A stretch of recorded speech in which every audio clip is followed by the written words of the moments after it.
ئەم دیبیتەوە ئەم لایڤە کۆمەڵێک پیچیدە ئەوێ بۆ خاتری ئەوەی کە من معلوماتێکی فرە لەگرا باس ئەەکەم بە دەلیلە ئەوەی کە ئەگرا و ئەم لایڤە کە کردگمەسۆ کلاسە دەرس نییە دەرنەتیجە من بە شێوەیەکی کولی دەست ئەەکەم بە باسکردن ڕەوەندێک و قەزایا ئەدەمە دەمی یەکتری ڕەجعەتێک بە تاریخ ئەەکەم گەڕانەوەیەک خوێندنەوەیەک بە ئستراتژیهای جۆرا و جۆر ئەەکەم لە هەمان کاتدا دەراوێشتەی ئەوەی کە نووساگمە لێتە دەرتێرم کۆمەڵێ پرسیارە معمولی کۆمەڵێ پرسیارە ناوە ئەقڵە سەلیم ئەەکەم کە ڕەبتی هەست بە کوردان لە ژێر دەسە ئەقلیمە کوردستان و هەروە ئەوانەی کە لە بندەستە پێگەیە بێسزاکانە ئێرانی لە هەمان کاتدا تەمامە دەس و دەسەڵۆک و باڵەکانیان باس ئەەکەم و چۆنیەتی ڕوبەڕووبوونەوەیە کوردان و بەر نەزەر ئەدەم ئەم لایڤە بۆ فاڕۆق ڕەفیقە لەبەرەوەی فاڕۆق ڕەفیق حداقل بە گوێرەی هانا ئارەند کە ئەیوت لە تحقیقاتێکە کردبووی کە یەهودیانێک کە ئینکارە هۆڤیەتە خۆیان ئەەکەن و ئەڕۆن ئەبن بە مەسیحی و بۆ خاتری ئەوەی کە زیاتر لە جامعی مەسیحیانە ڕێگەیان بدەن دەست ئەەکەن بە دژەجووبوون و دەرنەتیجە مەسیحیەکان و ئەڵمانیەکان حەز ئەەکەن بە کردەوەیان بەڵام حەز ناکەن بە خۆیان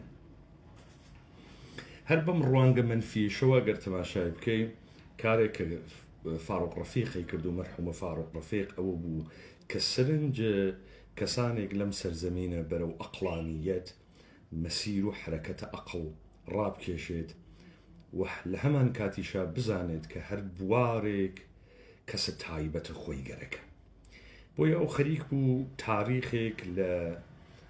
تاریخە جەنگ هەر لە یۆنانەوە تووسیدیدەوە تا پۆلیبۆس تا سنجۆ تا کلااوزەویت تا ماکیاوەلی بەحس کات کەسڵن ئێمە پەدیدەیە جەنگ ئەناسین ئێمە شەڕە ناوە کۆڵان و بەردهاوێشتن و شەڕە تێڵا بە جەنگ ئەزانین و تەسەورێکمان لە جەنگ هەس یا نێسمان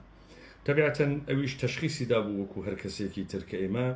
تەسەورێکمان لە جەنگ نییە نەک بە سوورەتە تاکە کەسی بەڵکو بە سوورەتە عمومی بەڵکو بە سوورەتە گشتی تەسەورێکمان لە جەنگ نییە بۆیە لە باشترین حاڵەتە لە دشکردەوە و پرسیارکردن ئەگەڕێینەوە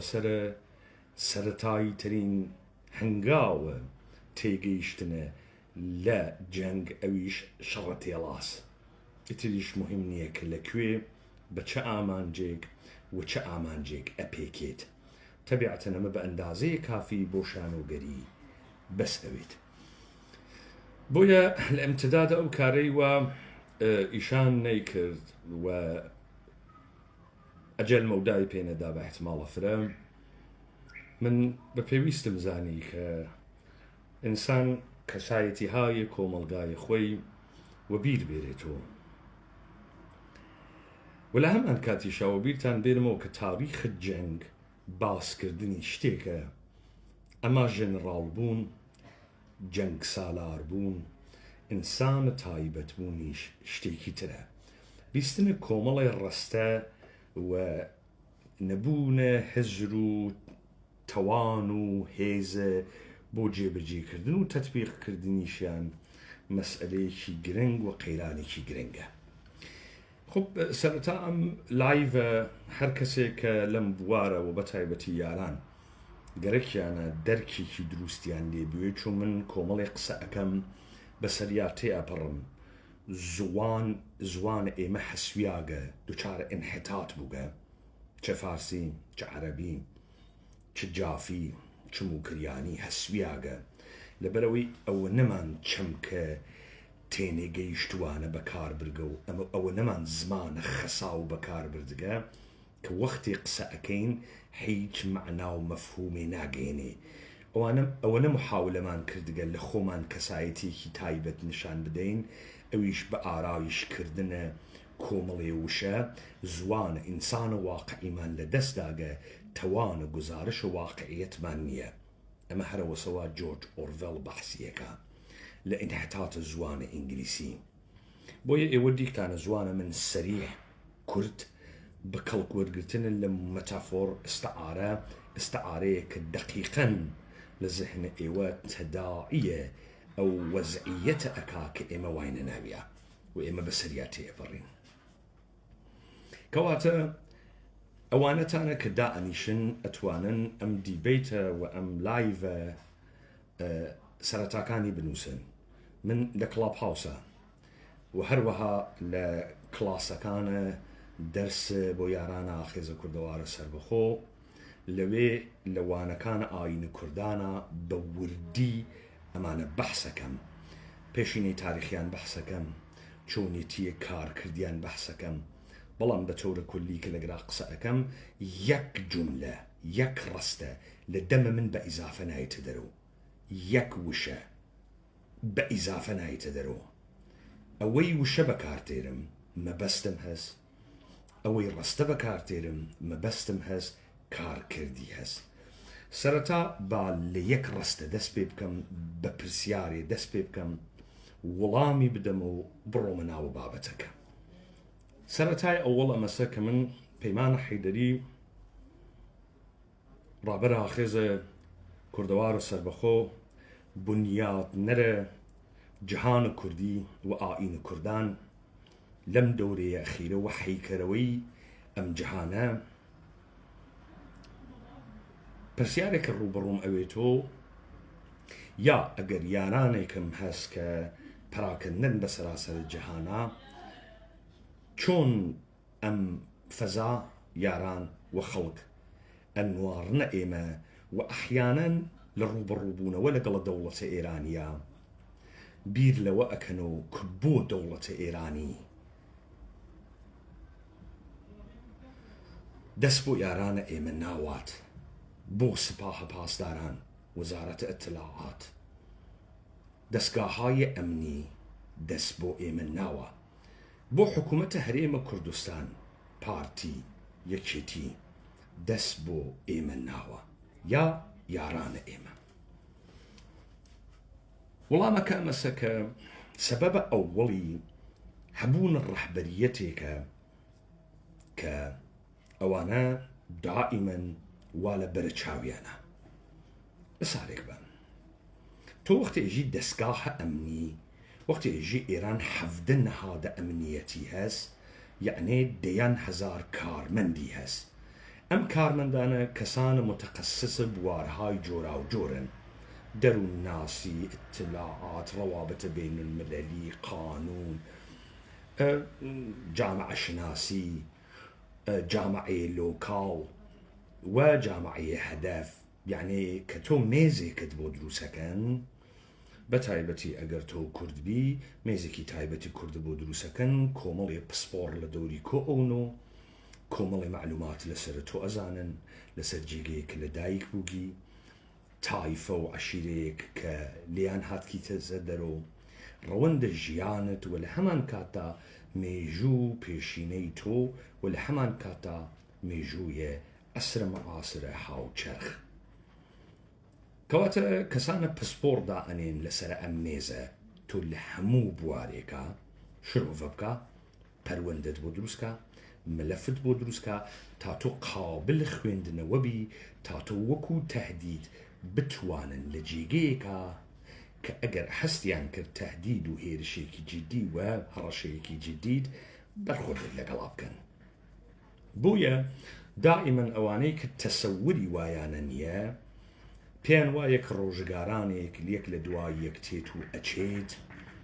وأحيانا أو حيشي ناوينيد ترف مقابل كناوي إمكانات بروكراسية ساكت دانشتغى سيردناكا أو بفرمان وبدستور وبآين نامو وبكارمند وبمؤسسات كارك بلا من لقرا هۆی تەرحکردنە ئەم سوعالە ئەگەڕێتەوە بۆ هۆی دەروونە خەساو تەسلیم کراو مەفعول و ئوبژەیە ئینسانە لە ژێر فەرمانبورداری و حکمڕانی بوونە. مەبەستم چی بوو لەمە؟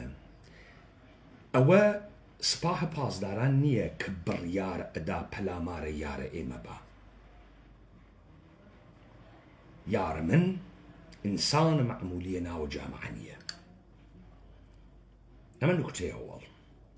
ئەوە یەکێتی نیشتمانی و پارت دموکرات نییە بڕیار ئەدا یارە من بگرێ. ئەوە پەیمان حەیدەری ئاخێزە کوردەوار سەربەخۆز بڕیار ئەدا چۆن لەگەڵ ئەوانە هەڵس و کەوتکە. جائسەم جملەکەمەوە. من بعنوان ڕەهبەرە جەریانە ئاخێزە کوردان ئەگەر قبوڵکەم کە پێگەی بێسزاکانە ئێرانی ئەو لیاقەتەی هەست کە کەسێک بە موجرم بزانێت ولەو پێگە دانیشتگە ئەو شەرعیەتەی هەست من لە سەرەتای بازیەکەوە حرەکەت نەکردە دۆڕیاگم 1 ملیۆن نەفەر هێزیشم بوێ دۆڕیاگم بۆ لەبەر خاتری ئەوەی پێگەی بێسزاکانە ئێرانی کە ئێستا قەڵمڕەوێکی 1,648,000 کیلومتری مربعی وا لە بەردەسا 90 تا 95 ملیۆن حەشیمەتی وا لە بەردەسا ساختارە بروکراسی وا لە بەردەسا ئەتوانێ بە ڕاحەتی بە سەربازگیری بە یاسا بە تێهەڵدان خەڵکم بۆ بەسیچکە بەو مەشروعیەتە بەینولمەلەلیەی کە جۆزئە لیستە سازمانە ملەلە متحدە ئەو هەر بێری و هەر تەواو نەبێ هەر بێری و هەر تەواو نەبێ کە ئیشارەم بە مێزە تایبەت کرد لە مەلەفێکە بۆتان دروسیەکات تەرەفە مقابڵ کە نیروگەلە ئەمنیەتی دەوڵەتە ئێران یا ئەحیانەن حکوومەتە ئیقلیم بێ بیر لەوە ناکاتۆ کە ئەو بکەرە بەتەنیاییە ئەو بکەرە بەتەنهایی نییە بۆ لەبەرەوەی لە مەسیرێکە کە من ئاخێزە کوردان هەدایەتەکەم من کۆمەڵێک بەر بەورم پاک و کرگەسۆ یعنی منیش ئارایش نظامی ئارایش مبارزاتی و ئارایش شەڕم گرتگە تەرەفە مقابڵ ئەوەی کە ئەم کارە بکات تۆ نەتیجە ئەگری کە ئەو باشترین مەنافع خۆی بەڕەسیەکە و ئەو ئەقلی بەمە ئەشکێت ئەو ئەزانێت کێ جدیە کێ جدی نییە ئەو ئەزانێت کێ چی ئەکات کێ چی ناکات با مثالێک بێرم و بە مثالێک دەست پێ بکەم ئەگەر هەر کام لەمانە جورئەت بکات یارێکی من بگرێ و ئەو یارە منە یارە من بێ و گەرەکی بێ بەناوە عوزڤیەتە لە ئاخێزە کوردەوارە سەربەخۆ و مەمنوعیەتە ئاخێزە کوردەوارە سەربەخۆ دەست پێ بکە ئاخێزە کوردەوارە سەربەخۆ مەمنوعیەتە هیچ کەسێک لەم دنیا قبوڵ ناکە مەشروعیەتە هیچ کەسێکیشی قبوڵ نەکردەوە لەسەری ئەڕۆین کەواتە ئەو ئیستە منتەزەرە هەڵوێستە من ئەوێتە چی ئەوەی دەست بۆ یارە ئێمە بووە ئیعلانە جەنگە سەراسەری حەربە جیهانی لەگەڵ ئاخێزە کوردان هاکە ئەگەر کەسێک پێی وایە بەگرتنە ئەندامێکی من کەمکان هێز هیچ تەئسیری لە مندانەنێ دەیشیان بگرێ و پێی وابێ کار تەواو ئەوێ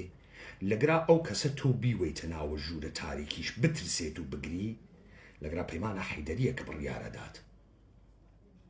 تۆ دەسی پێەکەی بەڵام تۆ تەواوی ناکەی هاوکاتە لەگەڵ ئەمە من ئیستە ئەمە ئەکەمەوە و باسی یەکەم کە چۆن استراتیژیە جەنگە کوردان ڕووبەڕوویە پێگەی بێسزاکانە ئێرانی و لە هەمان کاتا دەس و دەسەڵۆکەکانی ئەوێتۆ ئەمەی کە من وتم ئیستە ئەمە ئیدعا بوو یا ئەمە کاری بۆ کریاگە و ئەمە دەقیقە نەهاتایە ئەمنیەتی و حاکمیەتی دەوڵەتە ئێرانی یا پێگەی بێسزاکانە ئێرانی ئەیزانن کەواتە ئێمە با لە یەکتری تێبگەین سەرەتای ئەووەڵ ئێمە واینە قەڕنە 21ەمە کەواتە مەقولەیە جەنگ مەقولەیەکی پێچیدە هەزار پەل و ئەوەی کە تۆ ئەوێنی چەکە. چەک بەتەنها سلاحێک نییە کە تەقەکە، هەموو شتێ چەکە. بازیە دەوڵەت میلەت چەکە، یاسا چەکە، شەرعیەت و ڕەوایەت چەکە، میلەت چەکە، پرۆپاگاندا، زمان،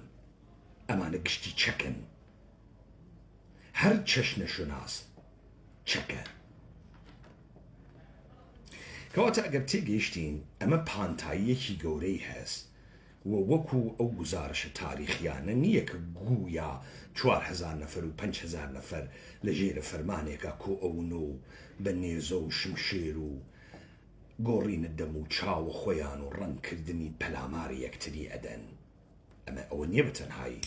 کە تۆ ئێژی دەبێت دوژمنت بناسی، دەبێ بزانی دوژمنت کامە جێگەگەل لە مەیدانە جەنگە ئەشغاڵەکە، کامە پێگەگە لە ئستراتژیک هەڵەبژێرێ، کامە بەرزاییەکان و ئشراف هەڵئەبژێرێ لە زەمینە جەنگە. ئێستا تۆ ئێشێ بزانیت کە زەمینە جەنگ تعریفێکی تری هەست. ئەڵبەتە من تێ بەسەرە ئەمە لە بیرتانوێ ئێستا من کەسایەتیەکەم تەکتانە قسەکەم لە بیرتانوێ ئێوە ئەبعاد قودرەتە ئێمە نازانن. لە بیرتانوێ ئێوە ئەحیانەن وانە سەر تێعدادا و من سەرەتا شتێکم کۆ کردو و وتم من 1 ملیۆن نەفەریش نیروی مسلحم بوێ بە دەرکێکە ئێوە هەستان لەو شەڕەکە ئێوە دەرکیەکەن کە ئمڕۆ حکوومەتە هەرێمە کوردستان مەسەڵەن 200,000 نەفەر نیروی مسلحی هەست، شەڕێکی دۆڕاو ئەبێ. پس من خەریکم چیێژم. خب بابینە سەر ئەوەی کە ئێمە چ دەرکێکمان هەست، چیمان بیستەگە تا ئیستا. بۆ کەسێ وەکو فاروق ڕەفیق هەدوانەکانە جەنگیەوت ئێمە چ دەرکێکمان هەست؟ یا ئەو دەرکەی کە ئەیکەنە مێشکە ئێمە و ئێمە تکراریەکەینەوە چییە؟ خب ئێمە وا دەرکەکەین کە یەک دەوڵەت یەکەس ناوی دەوڵەتە ئێرانە کە لە دڵە ئیمپراتوریەتێکی 2500 ساڵە هات کەسە دەرۆ. ئەمانە هەمیشە بکەرە تاریخ وگن ئەگەنە وەزعیەتە دەورانە مۆدرن لە دڵە ئیمپراتوریەکی داپڵۆساوە بە فەرازە شتێک بەناوە ئینقلابە مەشروتە شروع ئەکەن بە دروستکردنە دەوڵەتە قانون کە ئەگا بە کودتای 1299 ئەسفەندە 1299 ڕزاخانە سپاسالار پاشە نەگاتە تاجگوزاریە ڕزاخانە سپەح سالارە نەخست وەزیر لە 1304 ئاغازە سلسلەیە پەهلەوی ئاغازە دەوڵەتە مۆدەرنە ئێرانی یا دەستپێک ئەوە هاوکاتە لەگەڵ ئەمە. خب تەسەورێکە لە گرا مەوجودە ئەمەسەکە 57 ئینقلابێکە کرێ یە ملەتی بەناوە ئێران ئینقلابەکە، ئەم ئینقلابە بە ڕەهبەریەتی کەسێ بەناوە خۆمەینیە، ئەم هێزە ئینقلابیە بە ئارمانە ئینقلاب و هەدەفە ئینقلاب کۆمەڵێ کەسێک کە تێکۆشاگن لە دەهەیە 50 تێکۆشاگن یعنی خۆیان پەروەردەکردگە و خۆیان ئامادەکردگە توانیان ڕژیمە شابڕۆخێنن و ئێستا ئەڕۆن بازوویەکی نظامی دروست ئەکەن و ئەبن بە سپاه پاسداران پاشان ڕەوەندێک تێی ئەکەن. ئێستا ئەمانە دوژمنە ئیاڵەتە متحدەیە ئەمریکان هەر لە هەڵوێستیانەوە هەر لە نەوع نگاهیانەوە هەر لە داواکاریەک بەناوە استقلال ئەیکەن کە گویا ئەمانە عليه ئیاڵەتە متحدەیە ئەمریکا وابەستگیشە ئینقلابیان کردەکەن پێژن استقلال لەکوێوە تێت ئەمیشە ئەڕۆین لەسەری بەحسەکەین کەواتە ئەمانە گشتی ڕابتی هەست بە یەکتری کە من قسەیەکەم. ئەگەر ئێمە قبوڵمان کرد دەوڵەتە ئێرانی لە دڵ ئینقلابێک هات کەسە دەر دەوڵەتێکی ئیدئۆلۆژیکی شیعەس کە شیعە ئەمرە سنەتی والسنة أمردم إيرانسا أحيانا وقبول أكين كأما هجمونيكي تاريخي هاز ده نتيجة الشيعة بومية إيرانا وبشي لسنة إيران هاوكات لقل أما أقل ما قبول بكين أما أنا لقل أمريكا شريان كردقا وقويا آرماني كيانز بناوى آرمان الشيعة لإمام حسينو كقيام مظلومين أكا عليه الظالمين تؤدي بفرازة كوبي كردنة دواليتيك بناوة مستكبر ومستضعف للسرمایه دار وبرولتير بي ئەوەی کە هیچ تەبینە نەزەریەکی بکەین. خب ئێستا ئەم دووگانە کە تۆ هەڵیەگری ئێشی کۆمەڵی نمودی بوێ. مثلا نمودێک کە پێیەکە بنیادی دروستەکەی بەناوە بنیادە مستەزعەفان لەژێر فەرمانە وەلیە فەقیه. مثلا نمودێک کە پێیەکە تۆ ئەڕۆیت وردە لە دروشم الدفاع لە فلسطین قضیه فلسطین ئەوەیتە ژێرە ئینحسارە خۆت و عروبەی پێ ئەوەیتە دواوە ئەیکەیتە ئینحسارە خۆت. بەڵام دیسانەوە قسە ناکەی لەگرا کە تۆ دژمنە ئیمپریالیزمی، چون ئیمپریالیزم ئەحیاناً مستەکبرە، استکبارە و استکبارە جەهانیە. و تۆ دژمنە ئیسرائیلیشی کە بە خوێندنەوەی ئەدەبیاتە چەپ سەگەهارە ئیمپریالیزمە لە ناوچەکە. ئەگەر ئەمە مەبنای خوێندنەوەی ئێوە بێت و ئەگەر ئەمە مەبنای تێگەیشتنە ئێوە بێت، بعد ئێوە فکرکەن ئێستا بێژن ئامریکا چتە خاسێکە، ئێمە حەزوە ئامریکا ئەکەین، ئێمە حەزوە ئامریکا ئەکەین تف لە شیعە. تۆ بۆچی پەلئەهاوی، تۆ بۆچی گەرەکتە خۆت گەورەکەی، تۆ بۆچی گەرەکتە ئیمپراتوریە شیعە دابنی، تۆ بۆچی لە مەزڵومینە دنیا دفاعەکەی، تۆ فاسدی چون قوانین حقوق بەشەرت نییە، ئالەگرا تۆ نەک سپای پاسدارانت نەخستگە بەڵکە سپاهە پاسدارانت قودرەتمەند کردگە. بۆ قودرەتمەندت کردگە تینە سەرە ئەمە. ئێستا باسەکەین پس ئەمە دەرکە ئێمە بوو. ئەم دەرکە کە حەد دقیقە کە تۆ باسی ئەەکەی هێزە سپاهە پاسداران و قواتە مسلحە پێگەی بێسزاکانە ئێرانی فرەکە کەمیناکە. خۆ بابزانین سپاهە پاسداران خۆی چۆن پێناسەکە، خۆی چۆن پێناسەکە. تۆ کەی مەشیایە دەست بوردایە بۆ سپای پاسداران لە سپای پاسدارانت بدایە کەی؟ بابیجان تۆ گەرەکتە شەڕ بکەی، چەک ئەسێنی، تەقەمەنی ئەسێنی، جەپەخانە ئەسێنی، جاسووس ئەهەنێری، شناسایی ئەەکەی، تارگت دیاری ئەەکەی، تا بەی لە کاورە جاسووسی تێ ئەخەی، پێگەکانی ئەزانی، ئەهەمیەتە پێگەکانی ئەزانی، تۆ ئامادەی بەی لە کاورە. دە ئیستا تۆ چۆن کامە مەسیر ئێشێ تێی بکەی تا بزانی کەی وەختێسی بەی لە سپاهە پاسداران، ئەم وەختە کەیە، تۆ چۆن بەم وەختە ئەگەی، یا تۆ لە سەرەتایەکە کە دەست پێەکەی ئەمە لەن خەریکی ڕوبەڕوویە سپاهە پاسدارانەوی تۆ وە قواتە مسلحە پێگەیە بێسزاکانە ئێرانی. خۆ با ئۆڵدەفە بزانین سپاهە پاسداران کێس. سپاهە پاسداران ئەساسنامەی هەست.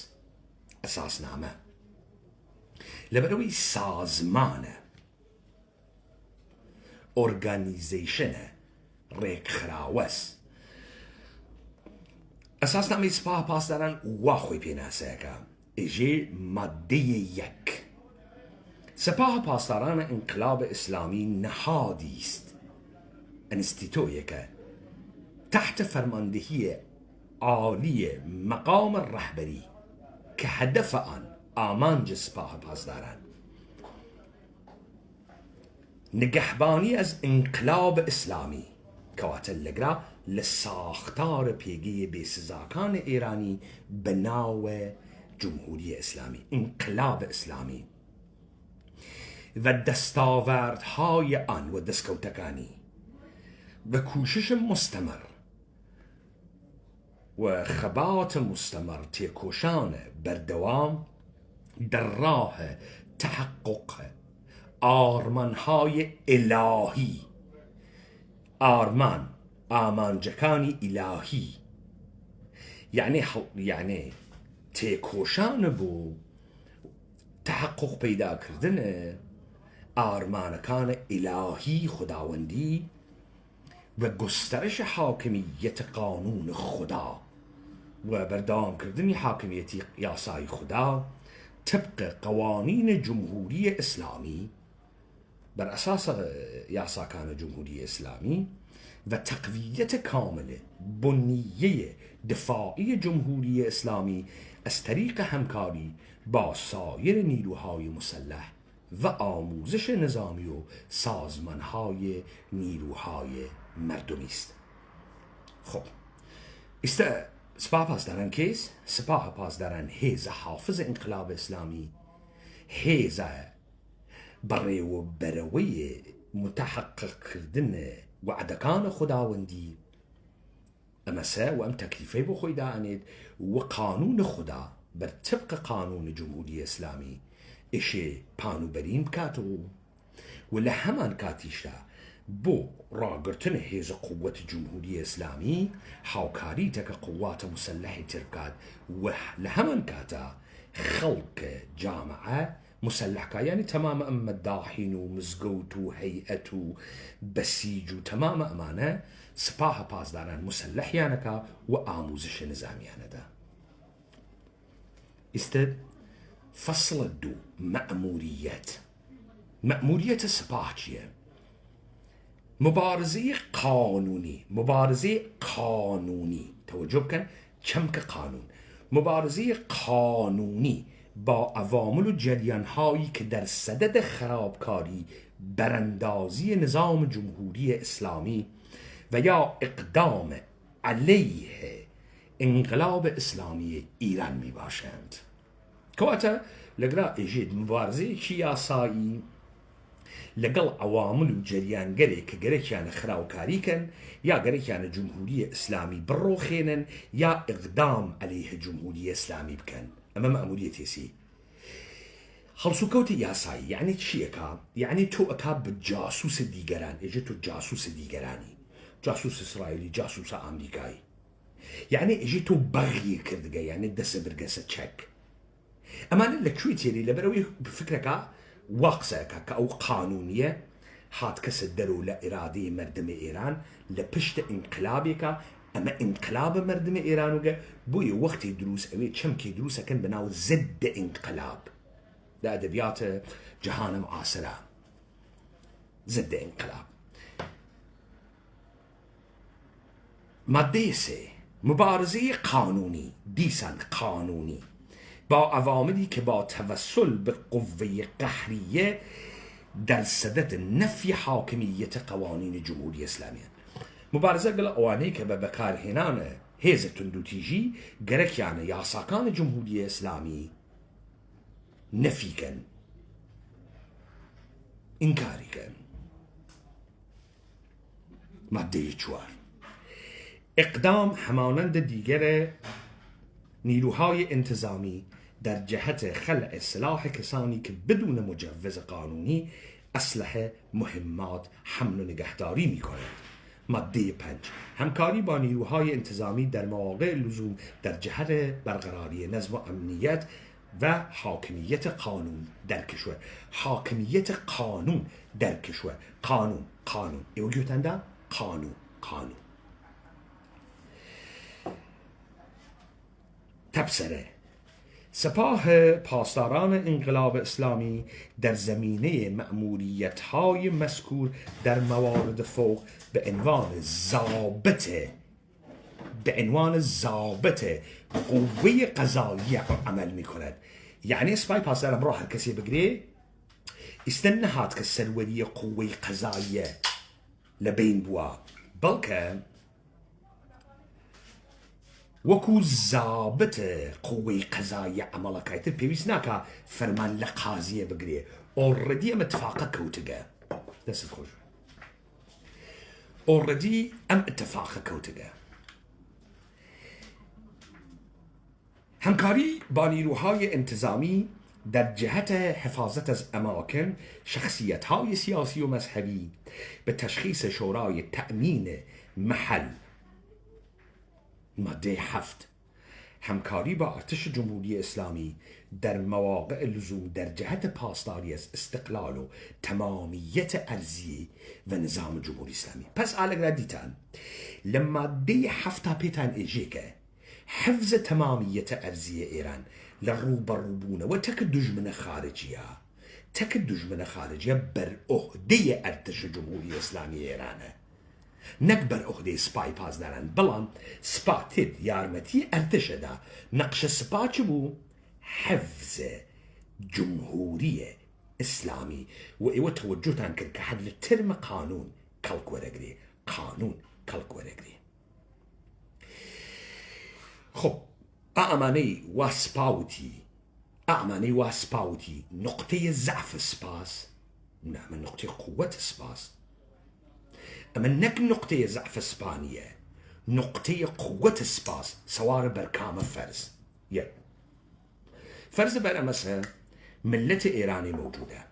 فرز بر أمسا ملة إيران قشتي شيعز فرز بر أمسا ملة إيران انقلاب الشيعي كردقة فرز بر أمسا خميني رهبر كاريزماتيكا أم انقلاب بوغا فرز بر أمسا أمان النيرو هايكن لبردوامي مبارزة عليه الشاها استمسلح بوغنو لشتيك خوان دروسيان كردقة پاسداریه کن فرض بر امسا که امانه لدل رفراندوم آری به جمهوری اسلامی هاتگ نسدرو فرض بر امسا که تشکیل سپاه پاسداران تشکیلی که قانونی بوگه و سپاه پاسداران هیزی که قانونیه تو که تماشای هر اپوزیسیونی که ایرانی بکی تمام امقسان سپاهی که قبولی سی 57 انقلابوغا خميني رهبر انقلابوغا امانا لدلا انقلاب هاتق نسدرو جمهوري اسلامي رفراندومي بوكرياغا جمهوري اسلامي خلق در صحن دنگي بيداغا امانا بازوي حافظ جمهوري اسلامي اكثرية ايران شيعز وشيع جوز السنة تاريخية ام مردمسا وامانيش احيانا لشر استقلال وهاوردن الشكوية ايراني ومبارزتك استعمارا برو استقلال اچن دخالته هيج بيانيك لناو ولات اخوانا قبول لكن دي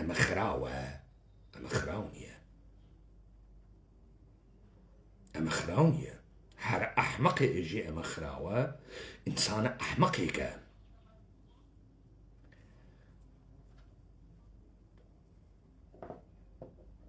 چی ایمه اخلاتینی تاکه کسی شتی بناوه اندویدوالیزم فردیت او ایمه اخلاتینی بوی حلویست غلط اگرین دیودو اوتید اجی هر کسی که گریکیوه ایمه بروخینه ایمه قانونن برخوردی تکاکین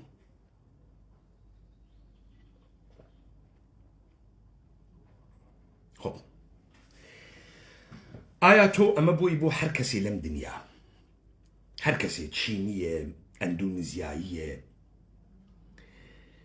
کنیاییه انگلیسیه فرانسویه امریکاییه بیریتی بیجی کورا جامعه که خلقی که اما پیناسیسی واقسیه که بيتان وايا كجيكار الدول غلطي كي كرقا اشتباس تبقى تعريف دولة ملات تبعة النايشين خب نقطة أول إجي بنوار زمين جنگ شيء أما آرائش سباي باز دارانا أما آرائش نظامي سباي باز دارانا أوكي تو كدريافتي كنوي تشيا كي تو كدريافتي كنوي أنوي لكلاشينكوف فقط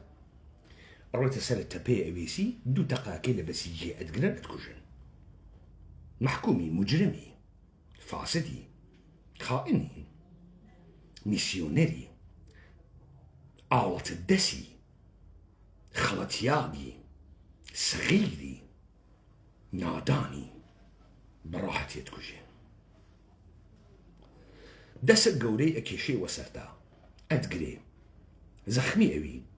تداويد أكا درمان دكا بروكراسي دبو بكاروا أدوات دادقا تو تيريتو أدوات دادقا تو تيريتو بلينية تانشان بالقرا قانون موجودة دولة موجودة بعد حكم إعدام دادا وكو مامر رحلة دوسي وتوحي شيكا بيناكري بو توحي شيكا بيناكري إسا دوبارة تكرار يكينو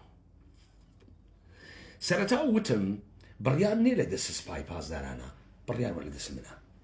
وتم نيلا دس بارتي ويكيتي ولا دس منها سؤال آيا أم ادعا لك أمانة كردقيانا من قبولهم كردقان من قبولهم كردق من أم وتقم شتي واخراوة وتقم تو سربخوبي وتقم تو قوري خود باسكي وتقم تو واقعا لدل خواستيكي عمومي انقلابت كردوي خرابة تو أمانة حفظكي تو أمانة بيجي من وتقم أمانة خرابة من وتقم إسرائيل متجاوز اشغالگر سگهار امریکانیه چرا منو تگمه اولین کسی که لحفت اکتبر دفاعی کرد من بوم اولین کسی که لفلسطینی كان دفاع كان من بوم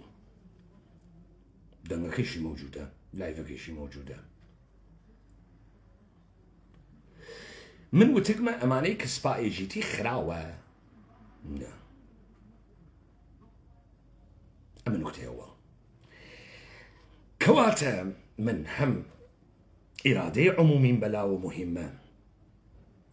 هم مقولة بناو مشروعية والشرعية الدنيا امرون بلاو مهمة قواعد بازين بلاو مهمة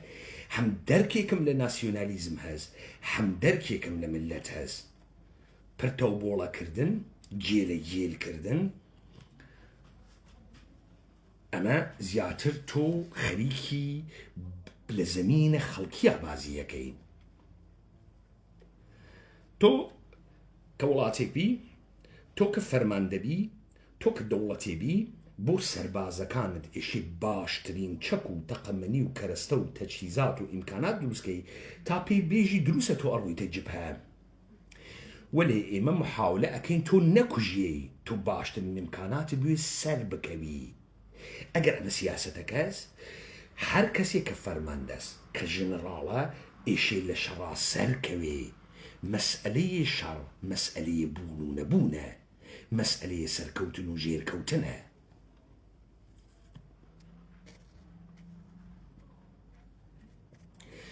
خب بس من لقرا خليكم بقي وإجم چونيتي دين الزمين جنج شكلية ام قسي مفتكردن كقويا تو يشت تايبتيكي حتشيش تأني تجير با من ديمقراسي مقالا كمان ديمقراسي نيه ديمقراسي هيج نمونيكي كونكريت كخوا هناردويتي خوارو وتو بيويني وبيجي أمن نمونية تماما ديمقراسية لحيش في دنيا نيه تازه ديمقراسي يا حد شتيكي تر شتيكي باو السردمة كصوص على بيش ديمقراسي قيزة وانتري نوع حكومته قل نزر الدنيا قيزة وانتري نوع حكومته قل حكومته هرشيو برشيو بابتيو أرازلو أو باشو أمانو قسايا تو در صورتی که کاورای دعا کامن لمیجوی خوم هاتق مدر لنريت ميجوية خوم هاتق مدر لإراديشتي بناو ملت خوم هاتق مدر للرواندي كاك قويا مظلوم كدياقم خسياقم دخالتي انتي ما كرقا كبتشوكم كانوا طالانم كان من لمبارزي تك أما دركو تقمو أما دروس كرقا أما تشتقشنك اشتخراوي قنية أما تو دنيا پسنديكا اگر تو ام تكرد قانون الرد كردنوي حكم مرق خوت داقا حكم مرق خوت داقا تو حيجيني او براحتي ببروباغندا لأوج قدرة خوياتو لبين أطهاري لبين دوا وكوا خواردن صل كسي شيلي بكوجي 2000 كسي شيلي بكوجي 5000 كسي شيلي بكوجي باكينية بريكاتو اما چی بکوژی ناتوانه پریکاتو اما نکته مهمه چی بکوژی ناتوانه پریکاتو على قصتو كومالي سواد وخويندن ودانش قركه تا بتواني تراحي يكشر بكي استمن هموي مخرك دوحات مسألة أساس نامي سبا إيجي من كيم سباوتي من كيم استتو إيجي توكيت أو سبابو توكيت خب استمر أساس نامي تو وبوزيشن هي أنت راشاكن مفعول جيرة سباي باز دارانا مفعول جيرة سباي باز دارانا حركت نكرده قشتي دور رياقا حركت نكرده بازيكي باختقه لبروي تو لازانين للدل ام اساسنا مكا او داينياقا ام ديرانا داينياقا 2000 خنجاندن كرسته ابزار ملف سازي موجوده او ابزار كرسته كيهس دي سانوتي مسألة اما ادعايك من كردم دروسه يا باطله ادعايك من كردم كوتم بريار بدس منه بدس دولة إيراني بيجي بسزاكان إيراني وسباها باس دارانية دروسة ما چندين چمكة قريتو والله هي زمن چيه شو نتوانم بميني ما وسداين لم كشتم يعني ئایا قسە منێکم ئیدعای ئینسانێکە کە ڕوودارە من ڕەحبەر ئاخیزە کوردەوارە سەر بە خۆمها 24 ساعتەوە من بەرەم دووربینە قسە ئەەکەم حزورم هەست دەسم هەست یارم هەست کاورا ئەگەر بزانێت تۆ قسەی بۆشی دەمێکەکەوێتە مەسخەرەکردنە بۆ قرچەوێت و جوان ناتەوە بۆ خۆیە کات و کەرت و ناوێنێ بۆ ئەلا ڕەخمەوەی کە حتا ئیمکانی هەز یارانت و حتا بەشێک لە یارانە تۆ سەر بە دەستگاهەی ئەمنیەتی بن ئاسایش بن پاراستن بن اطلاعات بن بۆ من باکم لەمە نییە بۆ من باکم لەمە نییە وام قسە ئەەکەم لەبەرەوەی من ئەو ئارایشە ئەو گرتیگێسی خەریکم لە بەرامبەر یا ئارایش ئەگرم تەی ئەم ساڵانە ئەو ئارایشە نظامی گرتگە منیش خەریکم ئارایش ئەگرم چۆن من ئارایشم گرکەی بۆ من سەرەتاوە بە کڵەشین کۆفیکۆ و 4 نەفەر و نەچوونێ ناوی خیابان تەقە بکەین لەبەرەوەی خۆکوژیە ئەحمەقانەی مشتی ئەحمەقە ئینسان لە شەڕێشێ سەرکەوێت ئینسان ناوێت بمرێ لە شەڕ ئینسان ئیشێ لە شەڕ سەرکەوێ شەڕیش مردنی واتیە بەڵام ئیشی سەرکەوێ کەواتە تۆ چ خۆت زێنەگوی چ خۆت مردویت چ تۆ بووی چ تۆ نەوی ئیشی دوژمنە لە بین چێت دوژمنت لە بین چێت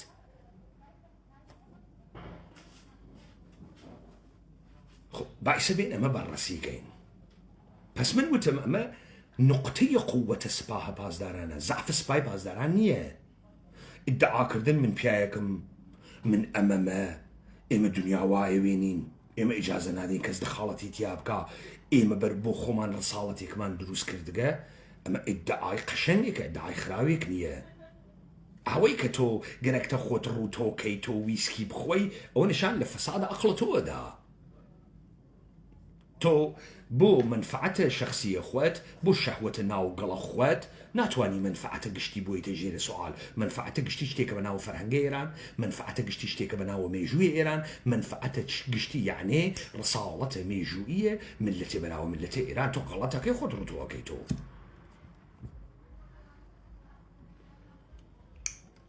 ئەو ئێژێ من مێژوم وا هاتگە من مێژوم وا هاتگە وا حزورم لە جەهان بووگە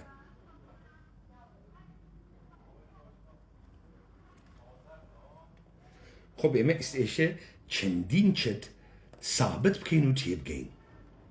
یە وڵاتێ موجودە ناوی ئێرانە یە ملەتێ کەس بە ناوە ملەتە ئێران یە ئینقلابێکی مردمی کردگە یە ڕەحبەرە کاریزماتیکێکی بووگە ئەم ئینقلابە مردمیە یەک هێزە نظامی دروست کردگە بۆ حفاظەتە لەم ئێرادەیە ملەتە ئێرانە ئیشی ئەمانە گشتی سابت کردن چون ئەمانە قبول کریاگە بەڵام من جواوم داوە وتم من ئەمە قبول نەکردگە من قبولم نییە ئەمە دەوڵەتە ملیە من قبولم نییە ئەمە واقعا استقلالە و شەڕ ئستعماری کردگە من قبولم نییە ئەمە زدە ئەمریکاس زدە ئەمریکا من شتە قەشەنگێکە شتە گەنێک نییە من قبولم نەکردگە ئەمە دەست نیشاندەیە کەس نییە ئونسورە بێگانە نییە من قبولم نەکردگە من چۆن ئەمە قبول نەکردگە فقط ئیدعام کردگە ئالەگراسە من نەچووک مەسەجێگەی ئۆبژە ئەو تعریف ناکات و من چێ من تعریفەکەمەوە کێس ئەو بڕیار ناداتەکە منە دەرکەوێ بڕیاری داتەکە منە دەرکەوێ ئەو بڕیار ئەدا وەلی ئەو ناتوانێت تەواوی کە بۆ ڕوبەڕووبوونەوە لەگەڵ ئاخستەکە دیگەرانە فەرقەکە بۆ فەرقەکەی وا لە چییە ئەمە بەڕەسیەکەین خۆ پەیمانە حەیدەری هات وتی ئەسەن با بزانین ئێران چییە ئێران چۆن تەشکیلەوێ بەلاخەرە ئێمە شتێکمان هەست بەناوە دەوڵەت ملەت شتێکمان هەست بەناوە زەرفە دەوڵەت ملەتی پەدیدەی جەدیدە مۆدێڕنێکە کە دوای جەنگە جەهانیە ئەوەڵ ئەوێتە نۆرمە ئیدارەکردنە ئەم گۆی زەمینە بەناوە حکوومەتە جیهانیە نظامێکی جەدید بەناوە نظام بازاڕی خۆ بۆ ئەمە تۆ ئیشی ملەت دروستکەی بەڵێ ملەت تەخەیولەکەن بیری لێ ئەەکەن و دروستیەکەن هەروواکە لە فەڕەنسا کردیان بەرەساسە ئێرادەی عمومی هەروواکە لە ئەڵمان لە پرەشا کردیان بەرەساسە زوان خاک کولتور کردیان ئایرن ئەمبلات ئایا شتێ بەناوە ناسیۆنالیزمە ئێرانی مەوجودە سوال ئەوەڵ پاسۆخ ئەگەڕێەوە شوێنیان مەوجود نییە موجود نییە. پرسیار خاستگاه ئەو جێگە ئەو کەمینە جەمعیەتیە کە خەریکە دا ئەپڵۆسێ بۆ شوناس و چیرۆکێکی هاوبەش ئەوە کێس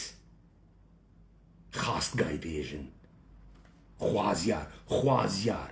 پێگەی خوازیاری ناسیۆنالیزمە ئێرانی وا لە کامە بەشە شتێکا بەناوە کۆمەلگای ئێران موجود نییە. وا لەکوێ؟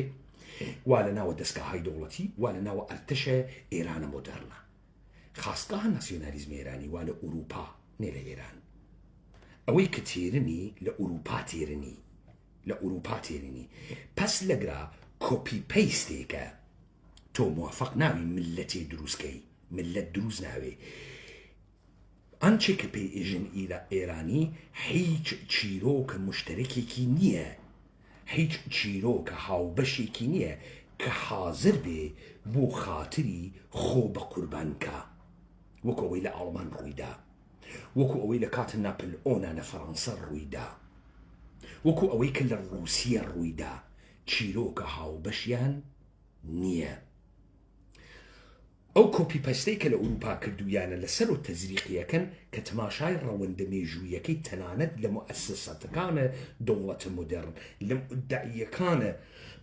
بنیادنە لە دەوڵەتە مۆدەرنیشا موجود نییە. خۆب ئەمە ئیدعایە بوو ئیسێشی ئەمە سابتکەی چۆنی سابتکەی تا سابتی بکەی هەمچین شتێ نییە. بزانە دەوڵەت ملت دوو کارەکە. دەوڵەت ملت یەک هێزێکی بێپایان ئەدات بە دەوڵەت کە شەڕ بکە. دەوڵەت ملت بۆ شەڕکردنە،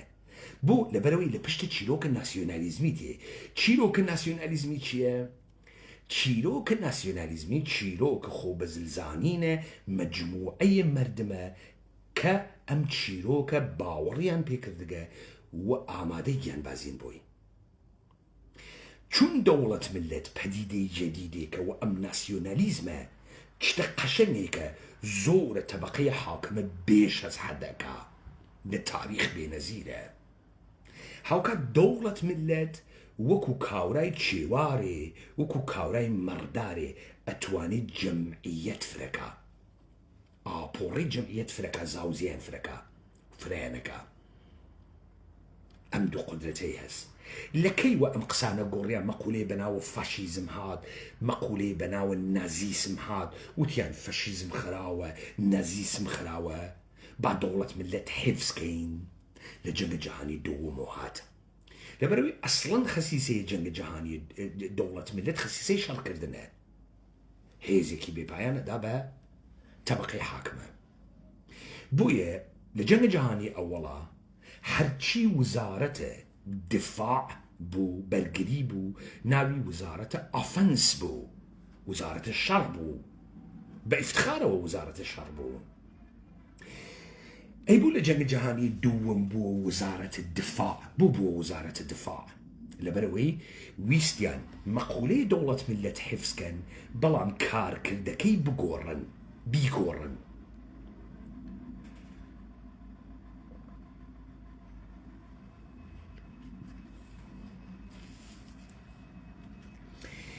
پس ئاغاز دەوڵەت ملت دەستپێکە دەوڵەت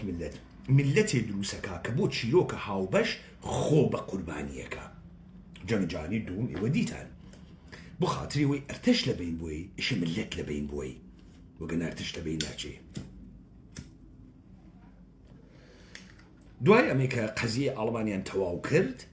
ئەمریکا وتی بینۆ دەوڵەت ملت بۆ شەڕکردن نییە. ئێمە ئەگەر وەیەکۆ کەسابەت بکەین، پارە پەیداکەین، ئیتر شەڕیش ناکەین. دەوڵەت ملت بۆ ئەوە خاسە پوڵدار بووین. ئەوە بۆ ئەمریکا بەر ئەساسە شەرایەتی کە بووی مارشال لۆی هاوەرد شووی کرد بە فرۆشتنە کالاکانی، قەرزی پێیاندا، کارخانەکانی گواستەوە بۆ وڵاتانێک کە لە جەنگە جەهانی دووەمە وڵاتە موافقی بوون شکست خوردە، شکست نەخوردە، چه ئەڵمان، چه ژاپۆن، چه چین، چه ئوروپا، چه تەمام ئەمانەی کە ئێوە دیتان. نۆعە بازیەکەی گۆڕی. بۆیە تۆ ئەوێنی ئیستە مەسەڵەن مردمێک کە لە دنیا ئەیوێنی بە تایبەتی لە وڵاتانی ئێمە وەکو زەق نەبووتە دەمی کرگەسە و گەرەکێ دەوڵەت بەخێوی کا. ئەمیش ئامادە نیە هیچ قوربانی بوونێک لە پێناوە دەوڵەت با مەسەڵەن ئەو عێراقە سیرکەن تو سەیرە عێراق کە ئەەکەی 40 ملیۆن ئینسانی واتیە وەکو زەق نەبووتە دەنی کردگەس و ماتەڵە تاڵانکردن نەفت و گۆمرۆکات و زەخایرە پولی پێبەن بیکات و فاسۆریا بڕباتە مستەراو ئەسڵەن ئەحساس ناکات کە بۆ سەروەریە خۆی بۆ گەوری چیرۆکی بەناوە عێراقی بوون موجود نییە بۆیە گشتی دزە گشتی ئەیجنسیە دیگەرانە جاسووسە دیگەرانە خەریکە پۆڵ خۆیە دزێ لەگەڵ ناسیۆنالیزمی موجود نییە لە ئێرانیش موجود نییە بۆ تۆ ئەگەیتە فەراز 1320 جەنگی جیهانی دووەم ڕزاخانە پاڵانی کە ئیستە باوکە ناسیۆنالیزمە ئێرانیە لە دەوڵەتە مۆدێرنە باوکێ تەجەسومە ئێرادەوێت شا تەجەسومە ئێرادەی خوا و ملەتوێ ئەم کاورە لە مقابڵە دوژمنە ناسیۆنالیزم بۆ چی بوو بۆ ئەوە بوو تۆ بتوانین شەڕکەی ناسیۆنالیزم بۆ چی بوو بۆ ئەوە بوو تۆ چیرۆکە هاوبەشت بێت خۆ بە قوربانم چیرۆکە هاوبەشە بکەی خاکت ئاوت زمانت مێژوت کولتورت بۆیە تۆ مەرگت محتەرەمانەست خۆ بە قوربانی کردنە تۆ لەکوێ تێ لەوەی کە تۆ یەک ڕزی دروزەکەی خۆشەویستی دروست ئەەکەی بۆیە ئەهەمیەتی هەست ساڵ 1320 ڕزاخانە پاڵانی شەڕ ناکە لە مەیدانە جەنگ بریندار ناوێ وەکو هیتلێر خودکوشی ناکە خۆ ناکوژێ ڕزاخانە پاڵانی تەسلیمە بریتانیا ئەمریکا و ڕووسیاوێ چەنە هێز پەلامارە ئێرانەدا 6,000 نەفەر 40,000 ڕووس 19,000 ئەرتەشە بریتانیا کە سەربازە سیکە هندی ڕیشوەکان سیکەکان وا تووک ناتاشن ئەم لە جنوبۆ ئەو لە شمال و تێنەژوورۆ 2 سەعات مقاومە ناکەن کێ مقاومە ناکە ئەرتەش چییە ئەرتەش ئەنگەڵێکە کەوە مفتی ئەخوا وەکو پەرواری وە خوێگیەکی وەزیفەی ئەمەسە دژمن هات بڕوا بمرێ شەڕکە ئەرتەشە ئێران یەک گول لە ناتەقێنێ تەسلیمەوێ نەک تەسلیمەوێ شتێ بەناوە ناسیۆنالیزمە ئێرانی موجود نییە تا بعنوانە محورە مقاومەتێک جەنگهای پارتیزانی بوو کە فەڕەنسەویەکان کردیان لەهستانیەکان کردیان ئوروپاییەکان کردیان یۆنانیەکان کردیان موجود وێ ئیستە بەن لە قوات متفقین بیان کوژن وەختی وانە کوێ وانە تارانە دەست ئەوەن بۆ کەنیشکە تارانی کێ سەربازە سیکە هندی کافرە نە ئیسلامێ لەگرا کارەکە نە ناسیۆنالیزمە ئێرانیە هاوکات گزارشە ئەم ئشغالگەریە لە مەرگە 3 ملیۆن تا 5 ملیۆن ئێرانی لە قات و قڕی و برسیەتیە ئەکەونە کانابولیزم یعنی لەشی یەکتریە خۆن دایک مناڵە خۆی خوا شوژنە خۆی خوا لە برسێتیە 5 تا 3 ملیۆن نەفەر مردگە فقەتیش یەک ئێرانی کتێوی لەسەر ئەمە نووسیگە تۆ شاهدە هیچ قیامێک ئەلەیهە ئەرتشنی لەگەر ناسیۆنالیزم موجود نییە ملت موجود نییە حەمەڕەزای پەهلەوی دەست نیشاندەیە دەسە ئستالین ڕۆزڤلت و چرچیلە ستالین اتحاد جەماهیرە شەوروی سۆڤیەت یۆنیۆن مۆناش ئەنێتە سەرە حکوومەت بادشا حەزبە توودە ئەگرێ ئەیان کوژێ ئەژێ ئەمانە کێن ئەمانە سەر بە شەورەی خۆی کێز خۆی دەست نیشاندەی شەورویە دە ئیستا ڕزاخان تەسلیم بووگە تەبعیدیان کردە سەن مۆریس ئەرتشە حیزی بەناوە ئەرتشە ئێران موجود نییە ملەتێک کە چیرۆکە هاوبەشی بێ لە مقابڵە بیانیا بێسێ موجود نییە کاکە تۆ وەختی پەلامار دریای ئشغاڵ کریای ملیۆنت ئامادەیە مەرگەوە لەگەڵ دوژمنە شەڕەکە و تەسلیم ناوێت ئەڵمان 8 ملیۆنی مرد رووسیا 27 ملیۆنی مرد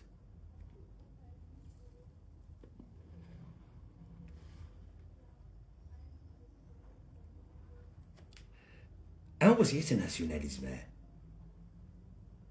دەوڵەتە ئێرانی هێلمێک پێگەی بێسزاکانە ئێرانی هیچ واقعیەتێکی مردمی ملی یا دروستکردنە نەتەوەیەک بەناوی ئێرانی نییە لەگرا لە 1320 تا 1324 4 ساڵ بەسەر ئژغاڵە ئێران تێئەپەڕێ، یعنی ئێران وا لەژێر دەسە ڕووس وا لەژێر دەسە ئینگلیس و ئەمریکا. 4 ساڵ تێئەپەڕێ. جەنگە جیهانی دووەم تەواو ئەوێ ئەمانە قرارە ئێران بەجێ بێڵن، حەمڕەزای دەستنیشاندەیشیان دانیاگە. دێ چیرۆکە ئێرانیەت موجود نییە، ناسیۆنالیزم موجود نییە، میلەتێ موجود نییە. چۆن ئەم حەمەڕەزا بتوانێت شێڕەشێڕ بکە کە کاورایەکی دەستکردی دانریاگە، باوکیان دەرکردگە نیشکەسە جێگەی باوکی کاورای بێخیرەت، تەنانەت زاتی نییە باوکەکەی بێرێتەوە. دەی تۆ دەبێ جەعفەرە پیشەوەری تورک بنیانگوزارە حیزب، یەکێک لە بنیانگوزارانە حیزب توودە دروستکەی، قازی حەمەیەک دروستکەی، 2 حەڵقەیە زەعیف دروستکەی تا ئیستە ناسیۆنالیزمە ئێرانی دروست بکرێت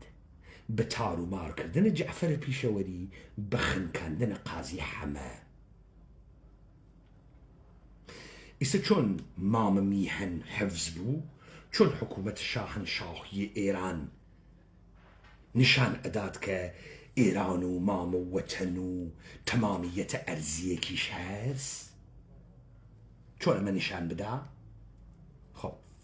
لەبرا ملەتێ موجود نییە، سەرێ موجود نییە، ڕێکخراوەی جدی موجود نییە. تۆ نەبوویتە ملەت، نە نەهاد و مؤسسات و پێگەوشتە تایبەتە هەست کە جواو باتەوە. تۆ مێژووێ دروستەکەی، ڕووداوێ دروستەکەی، ئەیکەیتە ناوە مێژوو، ئەیکەیتە شناسنامەی خۆت. خۆ پەس ئیستە لەگەڵی ئەرتشی موجودە بەناوە ئەرتشی ئێران، کە ئەرتشی ئێران کێس؟ ئەرتشی ئێران هەر ئەوەسە وا متتەفەقین گای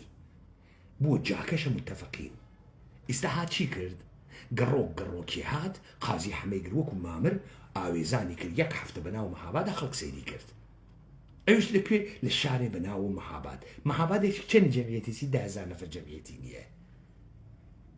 ئالەگرا ناسیۆنالیزمە ئێرانی حەی ئەوێتۆ. با من نکتێکتان پێ بێژم. وتم ستالین حەمەڕەزا دائەنێ؟ ستالین ئەگەر زەددە مۆنارش وایە، زەددەشی یعنی گەرەکی وایە ئەم قەبارە بشێوێنێ، ڕزایەتی نەئەدا بە حەمەڕەزا، نەی ئەدا. ئەوەی ئەڵمانی شکستدا ڕووسیە بوو.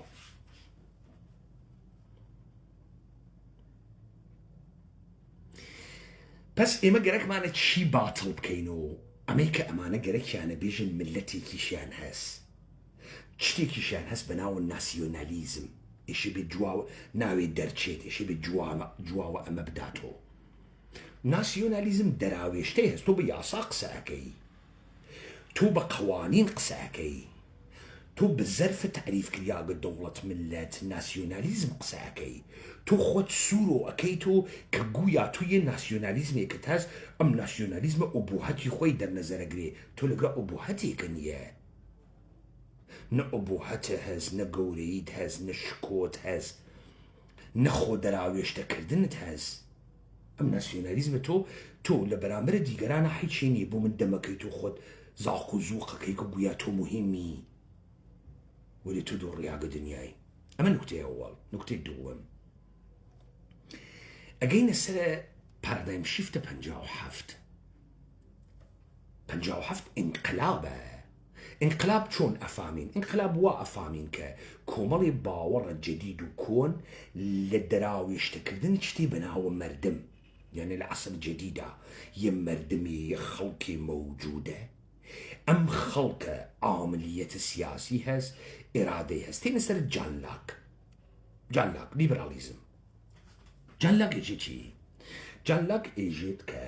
خوا ئینسان بە سێ حەق تێرێتە ئەم دنیا. حەق ئەوەڵ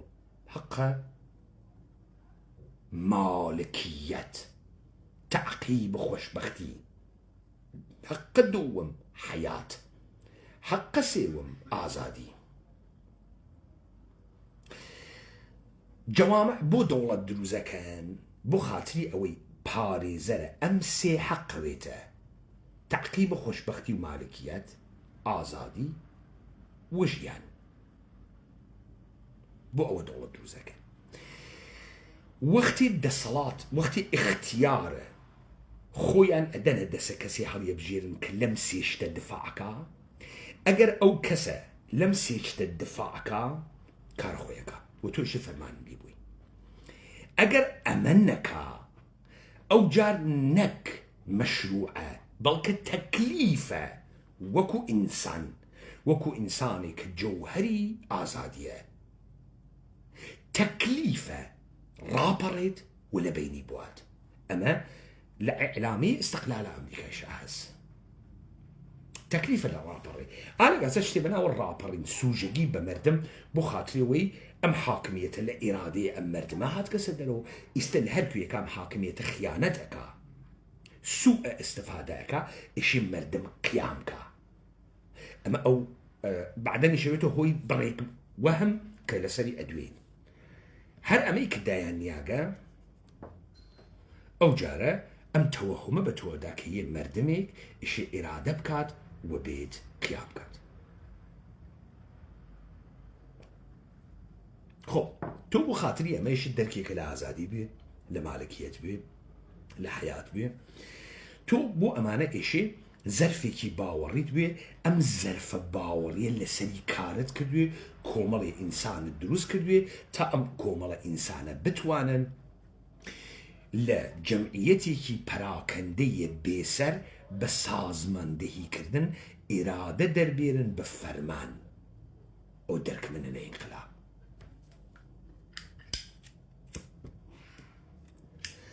هاوکاتە لەگەڵ ئەمە طبقه حاكمه كزوري هز قدرتي هز انحصار زوري هز ام مدته بخوي بازوي سركتي دروس كرجه هزي هز ارتشي هز مؤسساتي هز تمام معنى هز كواته هيز مردم ايش مسلحانه بالما بيشكيني وبيروخيني تا بني دربيريت يا بطور مطلق تسليم مطلق يبيد تشك دابنيت حري وشينيتو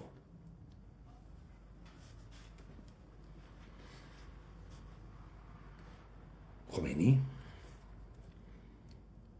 رهبر كاريزماتيك هيك انقلابي نيه خميني آية الله كين ناسرياغا تصل بنجا وحفتيش صادق قطب زاده لمستندة كي بي سي اي جيد خميني كزني ناسي اما مشهور ما كرت اما خميني انقلاب بنجا وحفتي كباسي اكن حيج تبيين النظرية كينية تبيين يعني شي يعني تو كومري الروداوي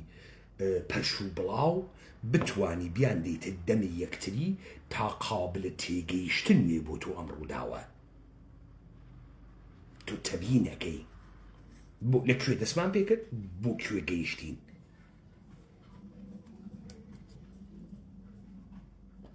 تا ام دقيقة كتشلو حف صالة جمهورية اسلامية گوزاري حج كسيم كاري نكرگا بقرا كسانيك بناوة تيجيشتوان إيراني من جملة حمعلية كاتوزيان ادعاكا كأصلا ناكري بهيج قراعتي بيجي من انقلابه ولا انقلابه يا أمثال آسف بيات كواتا اللي قراتشتيك بناو التبيين انقلاب إسلامي موجودية كومالي درو شايع عاكري بالنوار خميني امكارا كرياغا بنوار خميني بيمان حيدري بيش از 25,000 ساعت قسي كردگا ولي خميني 100 ساعت سخنرانينية دروكن هاوكاتا لقل اما اولا دسكاها زبط صوت لما حيج ايراني كانية خيلي قرانا لبيزنا فلواني داني بيويت يا جرامافون يا كاتريج باشا فقد نوار خمينيني نوار قوقوشة نوار شهيارة قنبرية نوار چوزانم داريوشة نوار ستارة نوار هايداس نوار فلانة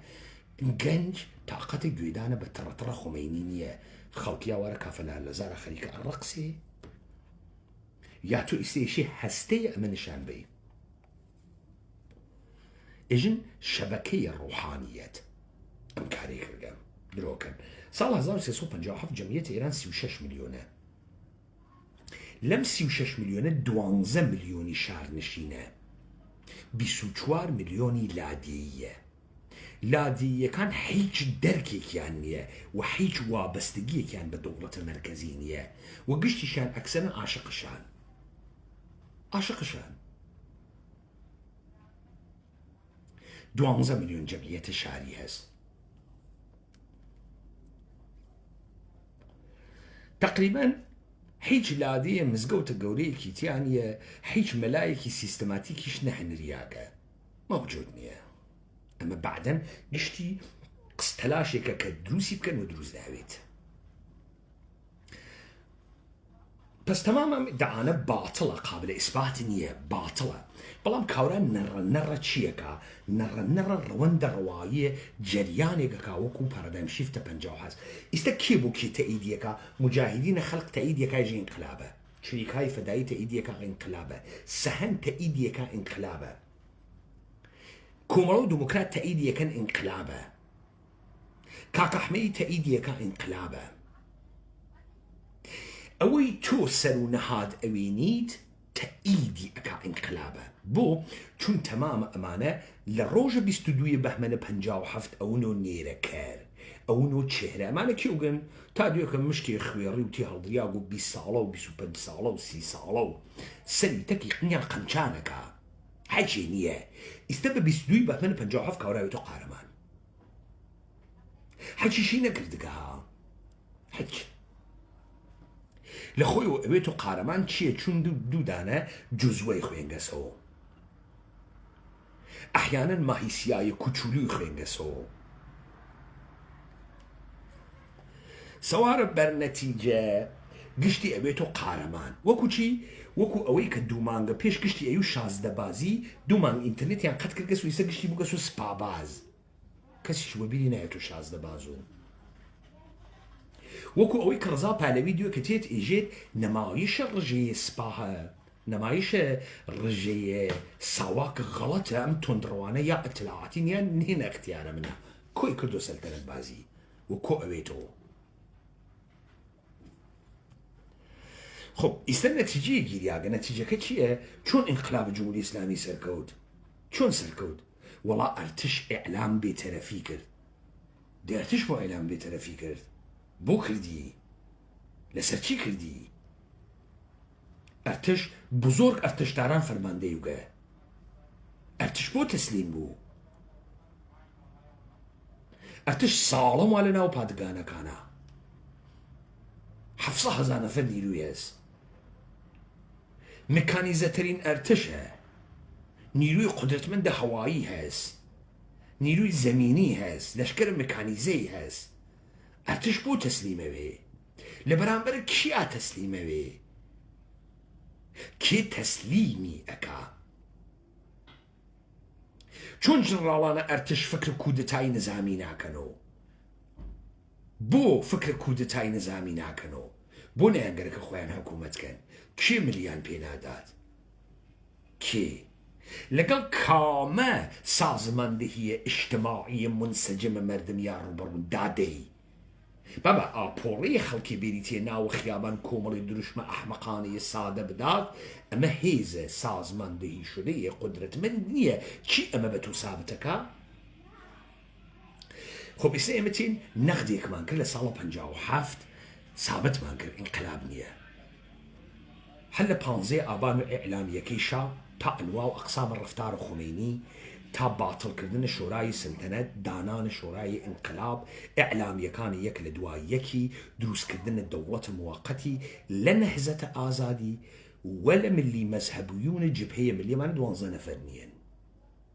12 نەفەر نیەن نە عمق اجتماعیان هەست نە بەرەی مەردمیان هەست نە مەتنیان هەچی نیەن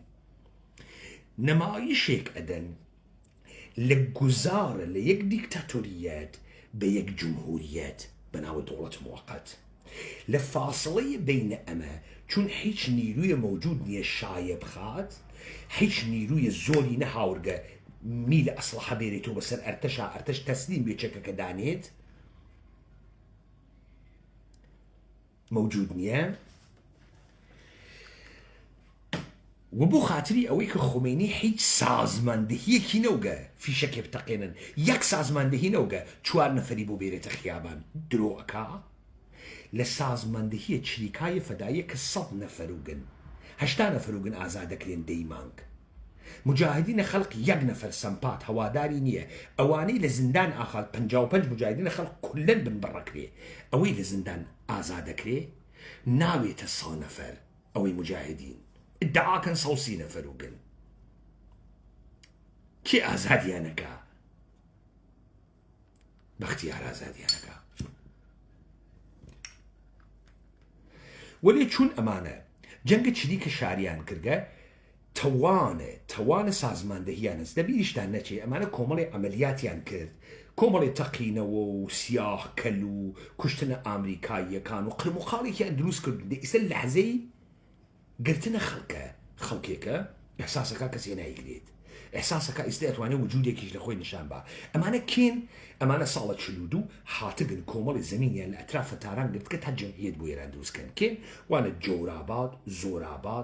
جەوراباد زۆراباد حەڵەبی ئاباد بزان پێناسەی جێگەکە واوەقی خۆیوە زۆراباد وە زۆر زەویان داگیر کردگە جەوراباد ئەوە نە کەسیفە پڕە لە جەور حەڵەبی ئاباد و حەڵەوی ماڵیان دروست کردگە ئاویان نییە بەرقیان نییە فڵانێ بیسانیان نییە لە ئەترافە تاران نازیاباد خاک سفید ئەمانە کێن ئاپۆڕی جەمعیەتە ڕعیەتانە دێهاتیە ئەتراف زەنجان و ئەردەبیل و تەورێز و شارهای مختلفن ئێستا چوونە سەر مەرکەز تاران تا جەمعیەتی ساڵی 57 بەم ڕەش و ڕووتانە 24 ملیۆن نەفەر لە دوای 22 بەهمەنە 57 بە سرعەت ئەوانەی وانە دەوروبەر خومینی شروع ئەکەن لە ناوە ئەمانە هێز بگرن بەدانەچی بە مسادرەکردن ساختمانهای دەوڵەتی بە مسادرەکردنە ئەموالە عمومی و دانی بەمانە بیان خەنە ناو هۆتێل ئاپارتمانیان پێبەن ساختمانیان پێبەن فەورەن هەیئەتی بۆ مسادرەکردن دروزەکەن هاوکاتە لەگەڵ ئەمە مجاهدین و چریکای فەداییش دەست پێیەکەن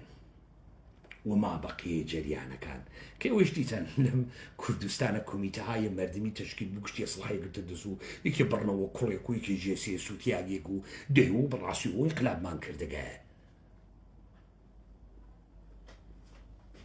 تێنە سەرامە دە ئێستا مشتێ هیچ نەکەردە ئەحساسەکەن عەدەدیەکەن خومینیش نمایشە قانونەدا هەر لەحزەی شمکانی هەست یەکێ لە ئەرتشیەکان بترازێ با لەمی لە ئەسڵحە بێژە کۆیکەنەوە خومینی ئەگەر ڕەهبەرە کاریزماتیکوێ بە ئشارەتە ئەبرۆیەک و چەقانەیە خەڵک بێرێتە خیابان ئەرتشی نەگەرەکە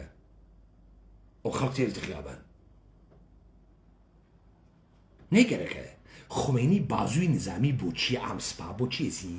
لەبەرەوەی قودرەت هەنووز تەساحب نەکریاگە دەسەڵات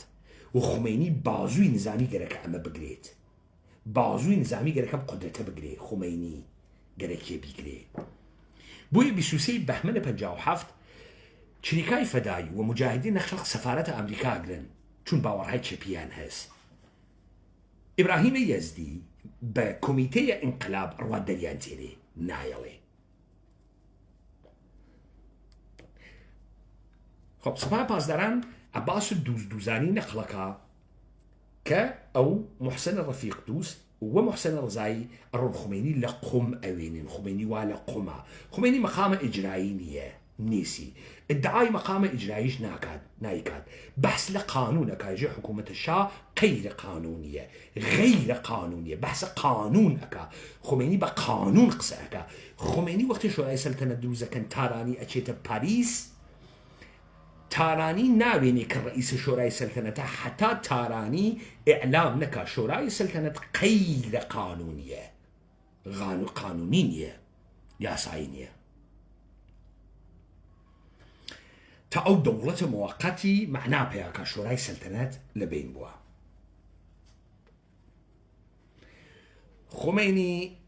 خومینی وتی هێزە مسلحەکەتان دروست کرد ئێمە جواومان داوە قوروان ئیبراهیمە یەزدی ئێژێ دەوڵەتی موقەت دروسیەکە وتی گوێیان پێمەدەن بڕۆن دروسیکەن خومینی حکمە کەتبی نادا کەسی شتوعال نەکە خومینی بۆ حکمە کەتبی نادا لەبەرەوەی لەسەر یەکەوت چون خومینی بە زوانە قانون قسەکە لەگرا دخاڵەتێکی کردگە کە هیچ مەقامە ئیجراییەکی نییە لەسەری ئەکەوێ خومینی تا نقطە زعف خومینی دەرنەخا کە خومینی هێزی نییە مردمی نییە نیروی نییە نێسی تۆ وردە خومینی دروسەکەی مردمیش هەر ئەوێنێ دۆڕیاگە خۆی قەرارە بلکێنێتە خومینی ئەم شتێت و بێژی خومینی ئەمانەتێن 180 ملیۆن تمەنە دۆلاری هەفتمەنی 7 تكتمن دولار قيمتي 7 تكتمنه 180 مليون تومان پول لا دولة مؤقت أسينن سپای پازداران دروزەکەن بەچی بە پوڵ بەچی بە پوڵ لەگرا بەندە ئەوڵە سپاه پازداران لجمهوری اسلامی دفاعکا و آرمانهای الهی سپاه پازداران تو لسال 50 بنیانگزاران تشکیل دهندگانت بدنکت شریان نکردگه تا تحقق به آرمان الهی بن که شاتان خستوه مشتێک پێپەتی برسی بەچکە ڕەعیەت لە نازیاباد و جۆراباد و زۆراباد دانیشتوون وتیان شتی دروست بووگە بە ناو سپای پازداران شغڵە حقوق ئەدا 500 من 2000 من ئێوە چون ئەسڵحەتان گرت نە سەوادی گەرەک و نە عەقڵی گەرەک و نە میهنەی گەرەک و هیچێکی نەگەرەک و تۆ تا دوێکە فەڵاو بەناو کیسەکەشە هەمامووی فرسەتە بوو پەیا بوو بڕۆی بە پوڵ خۆت مستەخدەمکەی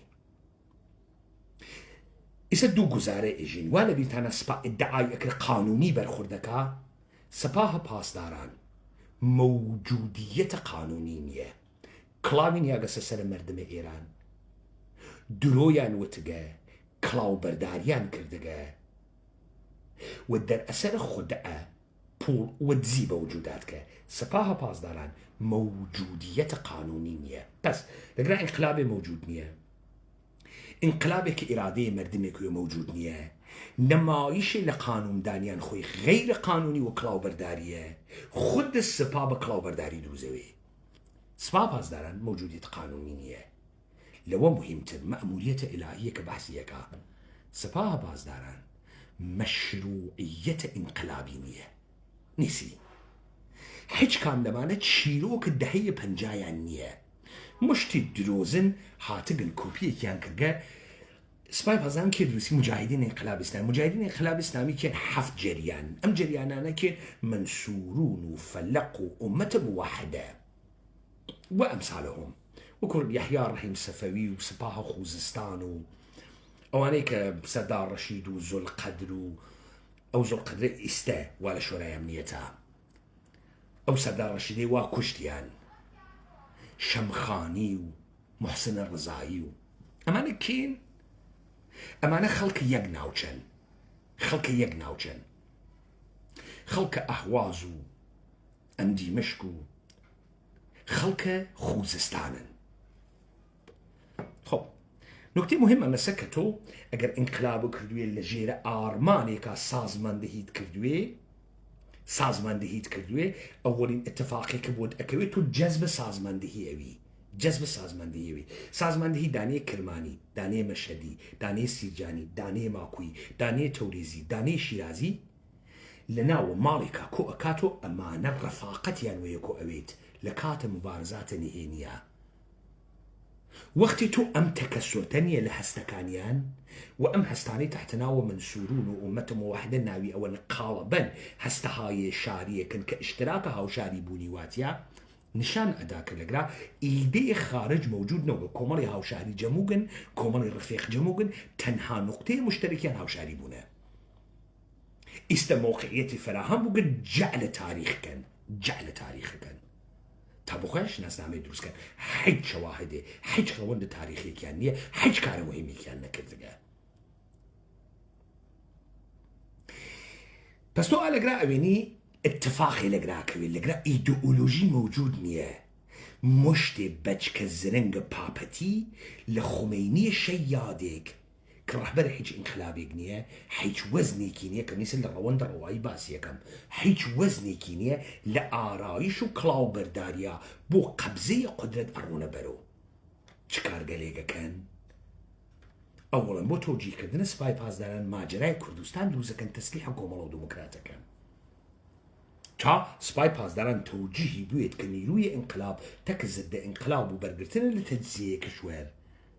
ئەهەمیەتی چێشی بوێت ئەمە نکتەی ئەوەڵ تا مخالفەتە ئەرتشی لە پەیانەوێت پس تۆیشێ کۆمەڵە و دموکرات دروستکەی تا ئەرتش نێژێمانە چکاران سپاکیز مام میهن والا خطر نیروی دریایی برد پاورا بگیرد نیروی دریایی خمینی که بزوان قانون قسە ئەکا ناگەهان سپاکە دروزەکە و ماجرای کوردستان دروزەکە نێرەوێ ئەگەر ژاندارمەدی اقدام نکند ما اقدام میکنیم مگر چند بار انقلاب کردیم یعنی یخم پێ مەگرن مێژم بۆ لە ئۆڵۆ تووکم نەرم و من نەمەزانی یەک بار انقلابمان کرد کەسێ فێرە انقلاب خەریکم ئەوم مگر ما چند بار انقلاب کردیم ئای خۆمەینی پیرە کەفتارە زۆڵ تۆ ئەم مەسیرتە نەزانی بۆ لەوێ دەمەداخست و بە قانون ئیستا ئالەگرا سپا هاوەرگە هاروگی ئالەگرا خەریکە ڕوودا و دروزەکە دوای ئەمێشێکی بکە ئیشی ئەرتش بترسێنێت بەچی ئەرتش ئەترسێنێ بە کودتای نوژە ئەرتش ئەترسێنێت ئەدێ لە سەران ئەرتش ئێدامەکات ویان ترسێنێ بەچی تریتر بە لێدانە لە جریانات مختلف سیاسی خمینی حتا زمانە مەرگیشی قودرەتی مستەقەڕنەوە بۆی شەڕ ئێران و عێراقی گەرەکە با بینە فرازە شەڕ ئێران و عێراق سەپاها پاسداران نقطەی قووەتی شەڕ ئێران و عێراقە با بەڕەسیکەین شەڕ ئێران و عێراق سەپاها پاسداران با بزانین ئەم قسانە سپای پاسدارانێکە تەمامیەتە ئەرزی و حفاظت لە ئینقلاب و ئستقلال و شێعەگەری و ئارمانهای ئێلاهی دروسە با بزانین دروسە با بزانین سپای پاسداران ئەمە هەست جا لە سپای پاسداران وەختی خوڕەمشەهر ئەگرن ئەرتش ئەیگرێت و سپا ئەیگرێت ماجرای گرتن 15 ڕۆژ دوای ئەوە 2 هەفتە دوای ئەوە ئیسرائیل ئەڕوا بەیروت ئەگرێ لەوێ تبقى ئیدعاهایە کە ئەیکەن موجود نییە قرارە ئەمانە بڕۆن و شەڕ ئیسرائیل بکەن ئژن ئەگەر عێراق جازەبا ئێمە ئەرتش لە خاکە عێراق عبورە دەین بۆ لێدان ئیسرائیل سەدام حوسێن ئێژێ بە شەرتە ئیمزاکردنە ئاتەش بەس ئێمە خاکە عێراق وازەکەین ئێوە ئەرتشی تیا تێپەڕێنن سەدام حوسێن وا جوابە داتەوە ماجرای ئەحمەد متەوەسلیان ئەدێ لە سپای تاران ئەڕۆن بۆ سووریە محسن ڕزاییە محسن ڕەفیق نووسە ئەحمەد متەوەسلیانە ئەحمەد متەوەسلیان دائنیشێ بڕۆ ئەم شەڕە بکە ئەم دووە تێن و لای خمینی ئێژێ خوێن لە لوتە هەر کەسێک بێت باوەڕەکەی بازیەکەتان باوەڕ کردگە شەڕە ئیسرائیل ئێوە مقەسرن ئێوە مەسئولن ئەحمەد متەوەسلیان جێتێڕن ئەحمەد متەوەسلیان لە سووریە ئەکوژن دەنگیشی دەرناهێنێژن ئیسرائیل کوشتی بعدن لە ماجرای کودتای خەزەندێناوە سپا جەریانە ئەم محسن ڕزایی و ئەم فاسد گەلە سپاهیە ڕوو ئەکەن هەر لەوێ باسەکەن کە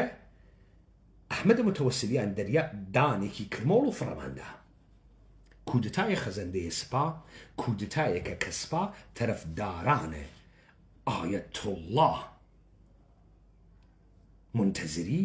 تەسویە ئەکەن هەر لە دەهەی شەسا وایان کوژن ئیسە بابێنە سەر کارنامەی جەنگ سەپاها پاسداران لە تەمامە عەرسەکانە لە تەمامە عەمەلیاتەکانە گەند و کەسافەت لێدا و ئەدۆڕێت تا ئەگاتە کامە فەراز تا ئەگاتە فەرازە عەمەلیات وەلفەجر الدە عەمەلیات وەلفەجر الدە کامەسە عەمەلیاتە هەڵەبجەس تۆ لە منتەقە شەڕا جێگەی ئستراتیژی گەرەکتە بگری شەڕ تەواوکەی فشار بۆ دوژمن بێری دانووسانی تەکاکەی ئەمانە چووگن جەزایرم مەجنون و فاویان گرتگە فاو گەلوگاه عێراق بینە قاقای عێراق بۆ خەلیجە فارس کە نەوتە فرۆشێت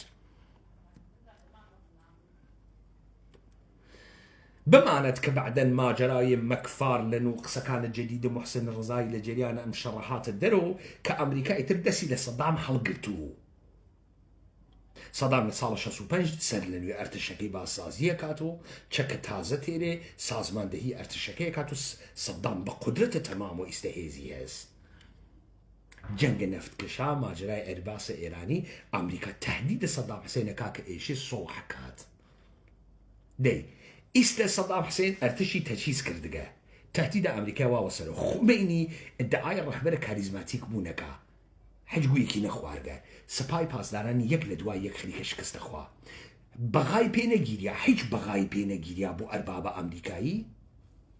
بەڵکە خەریکە تارانیش لەدەستدا بۆیە ئەمریکا تێتە یارمەتی نەکەوێ ئیسرائیل تێتە یارمەتی نەکەوێت تەمامە چەک و چۆڵگەرێک کە گەرەکیان بوو ئیسرائیل بیانیەدا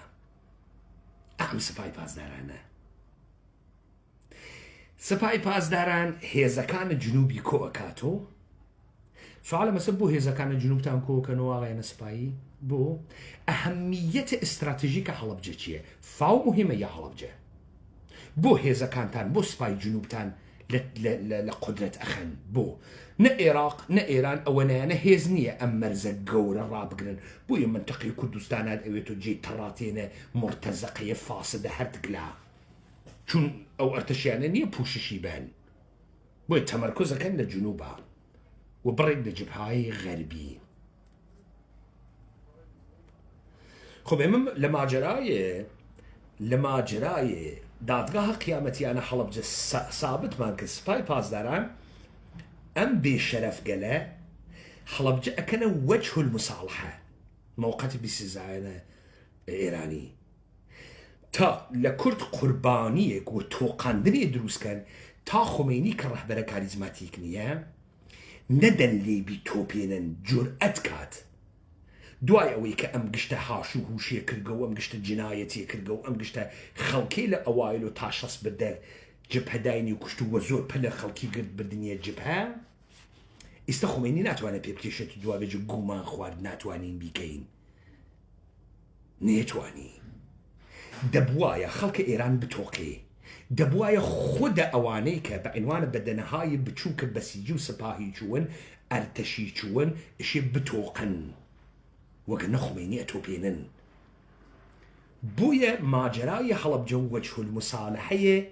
دەرکردن موقعیەتە بێسزاکانە ئێرانی و فاسدینە سپاهە پاسداران بوو سپاهە پاسداران تا ئەم دقیقە بەحسە ئەم ئەمەلیاتە بەم جۆرە ناکە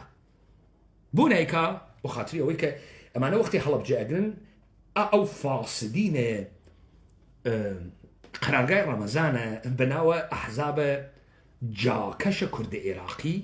لە کوشتن هەڵەبجە دەستیان هەست یەک نەفەریان بە شیمیایی نامرێ یەک بەسیجی ئێرانی بە شیمیایی نامرێ گشتی ماسکی هەست ئامپولی هەست یەک نەفەریان نامرێ وەلی خەڵک هەڵەبجە ئەمرێ خەڵکە هەڵەبجە نەک ئەمرێ ڕۆحیشی ئەمرێت و خەڵکە هەڵەبجە بە تەواوە ئێران نیشانەدەن ئەها دووربینەکانە ئێرانیە وەنە سەری تا لە دنیا نیشانی بەدا خەڵکە ئێران بتۆقێ سەدام حوسێن چێکە وی بووم بە شیمیایی ئەمە نیشانەدا نە خۆمینی ڕەهبەرە کاریزماتیکە و سپاهە پاسداران توولەیە حیزە خۆمینی مشتێ فاسد نامەوجودە قانونی و نامەشروعە ئینقلابی نە ئارمانیان هەست نە شیعەگەریان هیچیان نییە ئەم دۆڕیاگە فاسدانە کە بعدەن گشتیانەوە جندە باز و سیغە باز و تۆ ئەیانوێنیت لەگەڵ ئەوە تێنە دەرەوە خۆ ئەمە ئەو سەکە پێژن ماجرایە جەنگە ئێران لەگرایشە دۆڕیاگەن پەروەندە مەختومەس باسی ناکەن لەسەری ناچن وەلێ بابزانن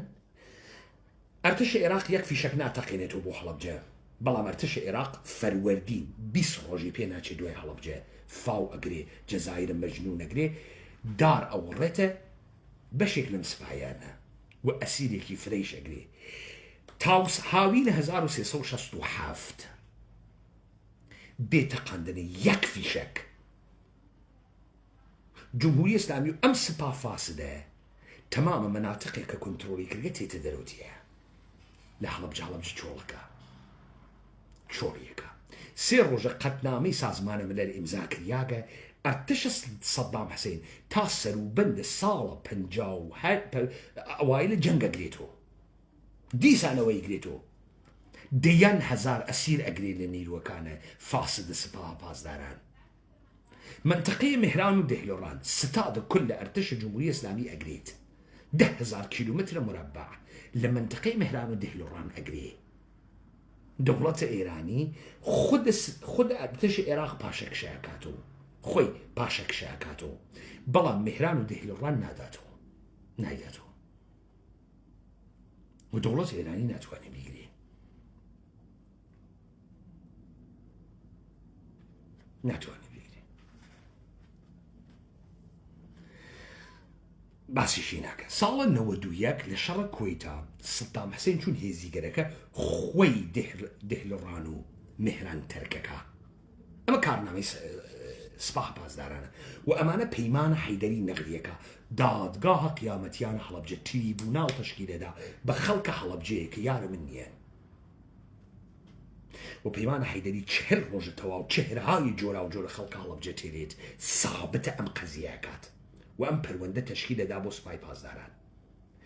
نەک بۆ سوپای پاسداران تەشکیلێدا بۆ پارتی بۆ یەکێتی بۆ حرەکەتە ئیسلامی بۆ حیزبە سوسیالیست بۆ ئەو جاکەشکەرەی ئیسکەوانە هەرێمە کوردستانە پەروەندەیەکیان بۆ تەشکیلەدا پەروەندەکە موجودە. خۆ پس من هەر ئیستا وامە سەر ئەساسنامەی سوپای پاسداران وتم ئەو شتانەی کە سوپای پاسداران ئیدعاکە قەشەنگە با بەڕەسیکەین من نەموتخراوە وتم قەشەنگە با بەڕەسیکەین. پس من ئێستا سابتم کە سوپای پاسداران هێزە ئیدئۆلۆژیک نییە. سپاه پاسداران لە دڵە ئینقلاب و تەعقیبە ئارمانە ئیلاهی نەهات کەسە دەرەوە. سپاه پاسداران هیچ ئارمانێکی نییە بێجگە لە پوڵی لە گەڵوقنی هیچێکی تری نییە. تاس خەرکم سابت یەکەم کۆمەڵێ فاسدە دەکە درۆزن کە کارنامەی جەنگە ئێران و عێراقیشیان خەریکم بەڕەسی یەکەم. خۆ سپاه ئەم ئەدعانەی کردگە من جێژم قەشەنگە ئیسە تێ من بەرەو دانەدانە بەڕەسی یەکەم بزانم تۆ ئەمیتە جارێ تۆ قانونی نییە مەشروعیەتە ئینقلابی نییە تۆ قارەمان نۆگی تۆ شەڕکە نۆگی تۆ حیزب دۆڕیاگوکی تۆ فاسدی تۆ جنایەتکاری ئەمانە ناخوا بە مەئموریەتە ئیلاهی و تەشەیع و گەورە بوو ناخوا هاوکاتە لەگەڵ ئەمە تۆ ئەم فەزا کە دروست کردگە کۆمەڵێ دەس و دەسەڵۆک و تەئید کنەندە و مهر کنەندەت هەست بۆیە من دانم بە هیچ ئۆپۆزیسیۆنێکی ئێرانی ناوت وتم مشتی فاسدن ئەم خوێڕیانە هیچی نەوگن لە 22 بەهمەنە 57 مشتی خوێڕی ناگەهان خۆیان کردگە قارەمان ئیسێکە گشتی و یەکتری درۆوەکە ژێ ئینقلابمان کردگە هیچ کامیشیان ناتوانێت بێجێ چۆن ئینقلابی کردگە و نازانێت بێجێ چۆن ئینقلابی کردگە. مصاحبەکان و حسین دهباشی بعنوان تاریخ شەفاهی لە ئەمساڵ بوجنوردی و ئەسقەرزادە و ئیبراهیم یەزدی و ئەمانە تەک مەوجودە کە سابت یەکات هیچ کام لەمانە ئینقلابیان نەکردگە و ئینقلابی نەکریاگە. من ئیستا ناڕۆمەوە سەر ئەو نەغدانەکە لە ئارشیڤە ئاخیزا مەوجودن. پس من تا ئیستا گەرەک بەبزام سپا ئەمە هەست ضد إسرائيل ضد إمبرياليزم آرمان هاي انقلاب تو هنوز نايجي مستكبر ومستضعف كيس هنوز ندوتك تا منيش أعمى بقرم دسمو شر مستكبر بكم تو هنوز ندوتك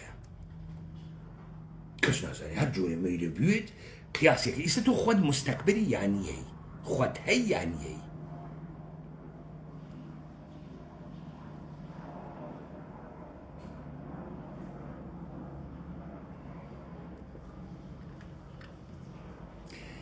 كجينا أجرا بعدين أخوينا تور ماجرا هاي كسباها بازداران جريك الدسي توي بيابوا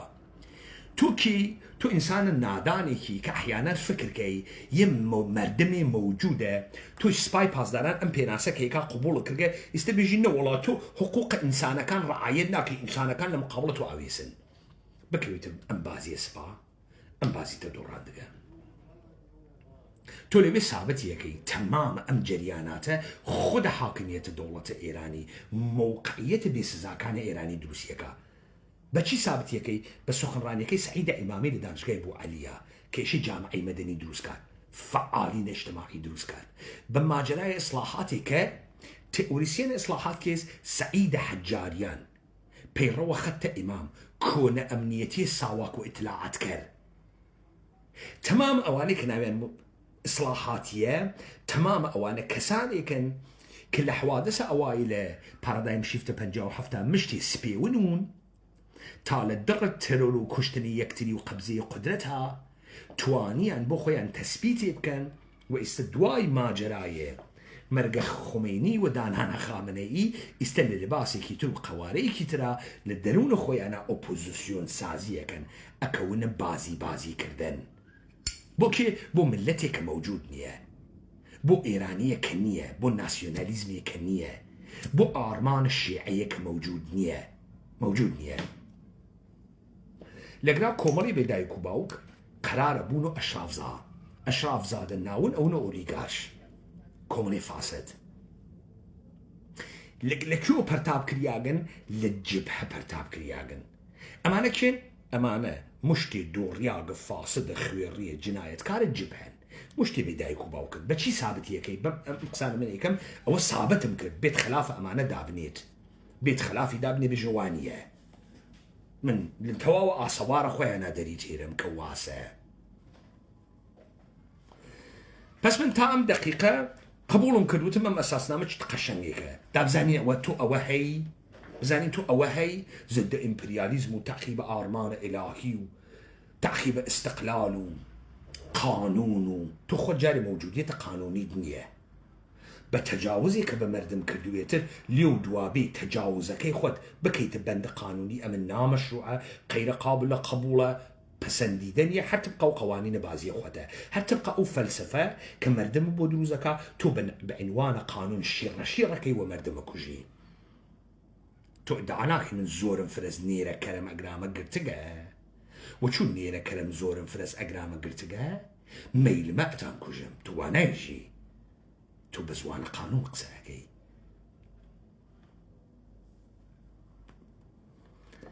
ئەگەینە کوێ ئەگەینە ئەوەی کە ئیستەکە ئێمە سابتمان کردگە ئەمە لە دەوڵەتە ملیە لە ناسیۆنالیزمی مەوجودە ئەگەین بە ساختارە بروکراسی ساختارە بروکراسی ئێران مشکڵی هەست مشکڵەکەیش ئێمە سەر ناتوانن دەسەڵات بەردەوام بکەن ئەم گشتە سەگ و سووتک و دەک و درۆزن و مەوازی سازی نەهات سازی بۆ چەپاوەڵیانە دروست کردگە مشتی پێپەتی ئەمانە نۆکەرە کێن نۆکەرە ئامریکان نۆکەرە بریتانیان نۆکەرە کانونهای قدرەتی جەهانین وا لە وڵاتێکا کە نە تەوارثە نەهادی هەست نە سنەتە تاریخی هەست نە ناسیۆنالیزمی هەست نە هیچ ئیدەیەکی ساختە و پەرداختەی هەست تەنانەت لە ئیسلامیگەریشا ناڕۆنە سەرە تەقابڵ دار و کوفر و دار و ئیسلام ناڕۆن دەست ئەوەن بۆ مستەکبر و مستەزعف بە تەقلیدە مارکسیزم بەڵام هیچ تعریفێکیان لە مستەکبر و مستەزعف نییە ئەدەبیاتە مارکسیزم ئەگرن مشتێک کەلەماتە قورعانی و عەرەبی ئەدەنە دەمیوە کە گویا ئێمە چون ئەدەبیاتە مارکسیزممان خوێندگە ئیستە مارکسیزم کارەکەی کردگەمانە کۆمەڵی وشەیان لێداگە تا هۆڤیەتە ئیدئۆلۆژیک بگرن نێسیان درۆکەن ئیدئۆلۆژیان نییە فقه شیعە ئیدئۆلۆژی نییە ئیدئۆلۆژیە دنیای ئەمڕۆ کە لە دڵی حکوومەت بێتە دەرۆ ساختارە پیچیدەی دەوڵەت بێتە دەرۆ غایەتە تاریخی بە تۆدا موجود نییە درۆکەن وەگەرنە ئەمانیشە چون ئەمانە هیچ وەختێک بە ئیسلامە سنی خلافەت داعاکە خلافەتی هەست بۆیە مثال ئەگە بڕوا کارێ بکە ڕەجعەتە بە گوزەشتە بکە ئەڕوا خلافەت دروستەکە دارالئیسلام و دارالکوفر ئەمانە خلافەتیشیان نییە لذا پدیدەیە دروستەکەن بەناو وەلیە فەقیهە مسلمین ولاية فقيه ولاية مطلقية فقيه اوكي لسر خويندنەوەی الشيعة إمام الزمان فلسفي آخر الزماني تلاشى بو ظهور إمام الزمان أما دولة إمام الزمان تا خدايا تا انقلاب مهدي از نهزة خميني محافظات بفرما حضرت آية الله إمام خامنئي سيد علي خامنئي حسيني أما كيس أما حلب جاردي إمام زمانه درقاي إمام زمانه ولي أمر مسلمين وإتركيتنا رئيس كشورنا انقلاب جمهورية إسلامية إيران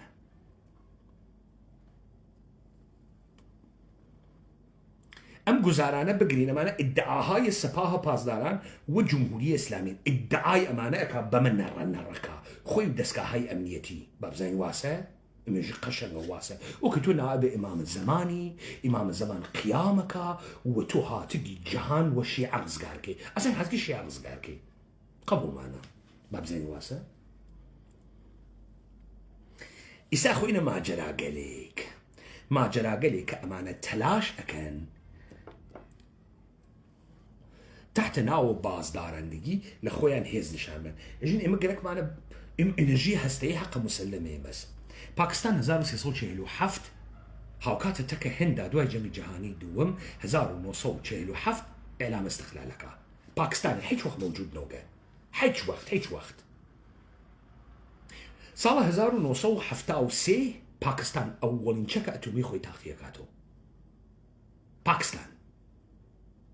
کەی تاکەی 1947 تا 1973 چەندێکەکە 25 ساڵ 25 ساڵ. لە 1950 پێگەی بێسزاکانە ئێرانی قەرارە بۆمبە ئەتۆم دروستکە. شاداوا ئەکات ئەگەر ئێمە هاوکارە ئێوەین و ئەمریکای ئێشێ بۆمبە ئەتۆممان پێبن، ئێشێ قبولکەن کە ئێمە بۆمبە ئەتۆممان بوێ. شاع ئێلامەکە داواکە ئەسنادی مەوجودە ئەتوانن بڕۆم بیوێنن. تەمام ئەم کارانەی کە ئێوە ئەیوێنن تحتە ناوە پێگەی بێسزاکانە ئێرانیەکەن شابنەکەی دانیاگە. لە 1950 تا ئیستا کە 2026 ئەم میلەتە گەورەیە ئێرانە بەم سپاهە پاسدارانە نەیتوانی کە بۆمە ئەتۆمی دروستکە. تۆ بۆمە ئەتۆم دروستەکەی نایکەی تۆ قاڵ ڕۆی لە ژێر زەمینە دروستیەکەی باسی ناکەی کەس بزانێ.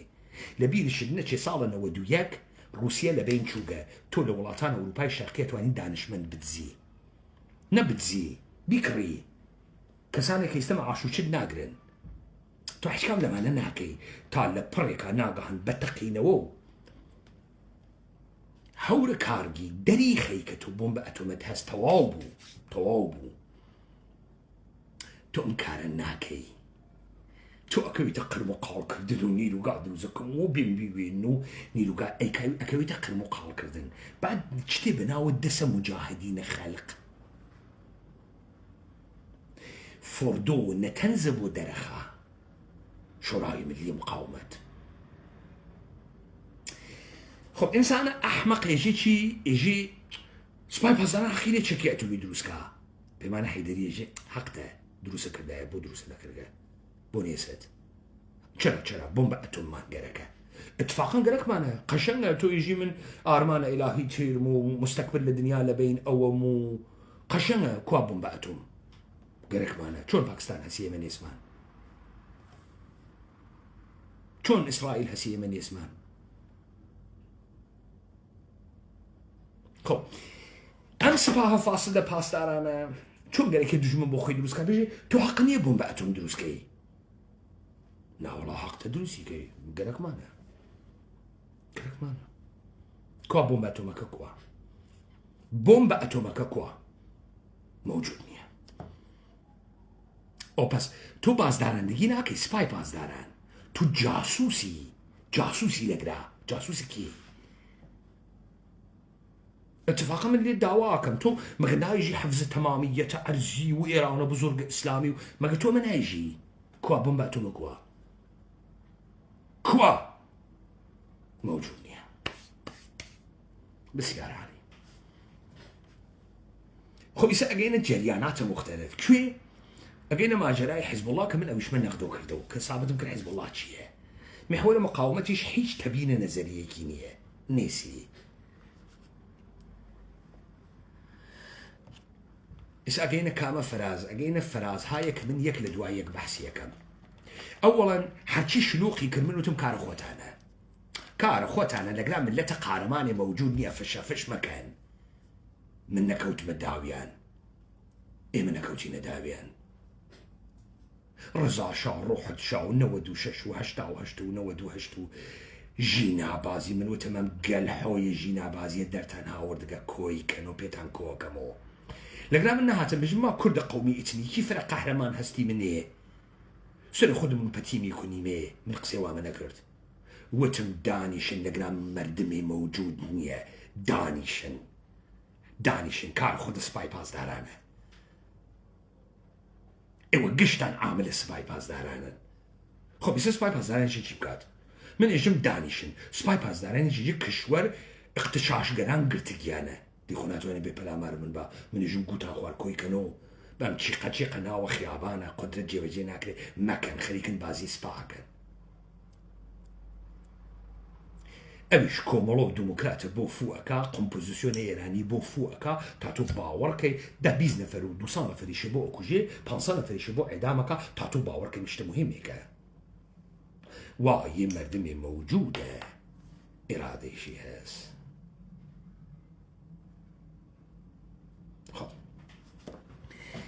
وقتی ئێژێت مەموریەتە ئێمە چییە ئەڕۆین ئەوانە ئەگرین وا حركة مسلحانمان لبران براكن تهديد حاكمية الجمهورية الإسلامية كفلانة كان أما لسر شي قسي كرد لسر إرادة مردمي لسر مشروعيات لسر تعقيب أرمان خداوندي ولا سر ناسيوناليزم وأمة من صابت ممكن كان مبادا يسبع إستين سر أما ما جرى كتبوا دروسك لو خندنوا كتبوا يتو طرفدار إسرائيل ويتو طرفدار أمريكا كقويا أمريكا قيمتي لسبا وتبقي حاكمية إيران لعصلا دست نشاندي خويني تو بكويتناو أمبازية وكو كرب كويتناو أمبازية خوين خود مباحة كي سبا خويت بچ أمريكاس خويت بچ إسرائيل أقريتو إعدامك إعدامك راحتي إعدامك بو استقراري بياكرده تريبوني واودسو قربو قالك فشك تو دنگي يقنفر وحش كويناقات آخر كردوار سر بخود دوای ماجراهای یک لدوای یک هل هواپیمای اوکراینی تا کشتن قاسم السلیمانی تا کشتن الرئیسی تا کشتن قاضی مقیس و رازینی تا ماجرای دادگاه حمید النوری تا کشتن اسماعیل هنیه تا کشتن حسن نصر الله وتی کار سپای پازداران گشتی و بیت الرهبریه بالدستور وهاوكارية أرباب أمريكاي والرفيق إسرائيلي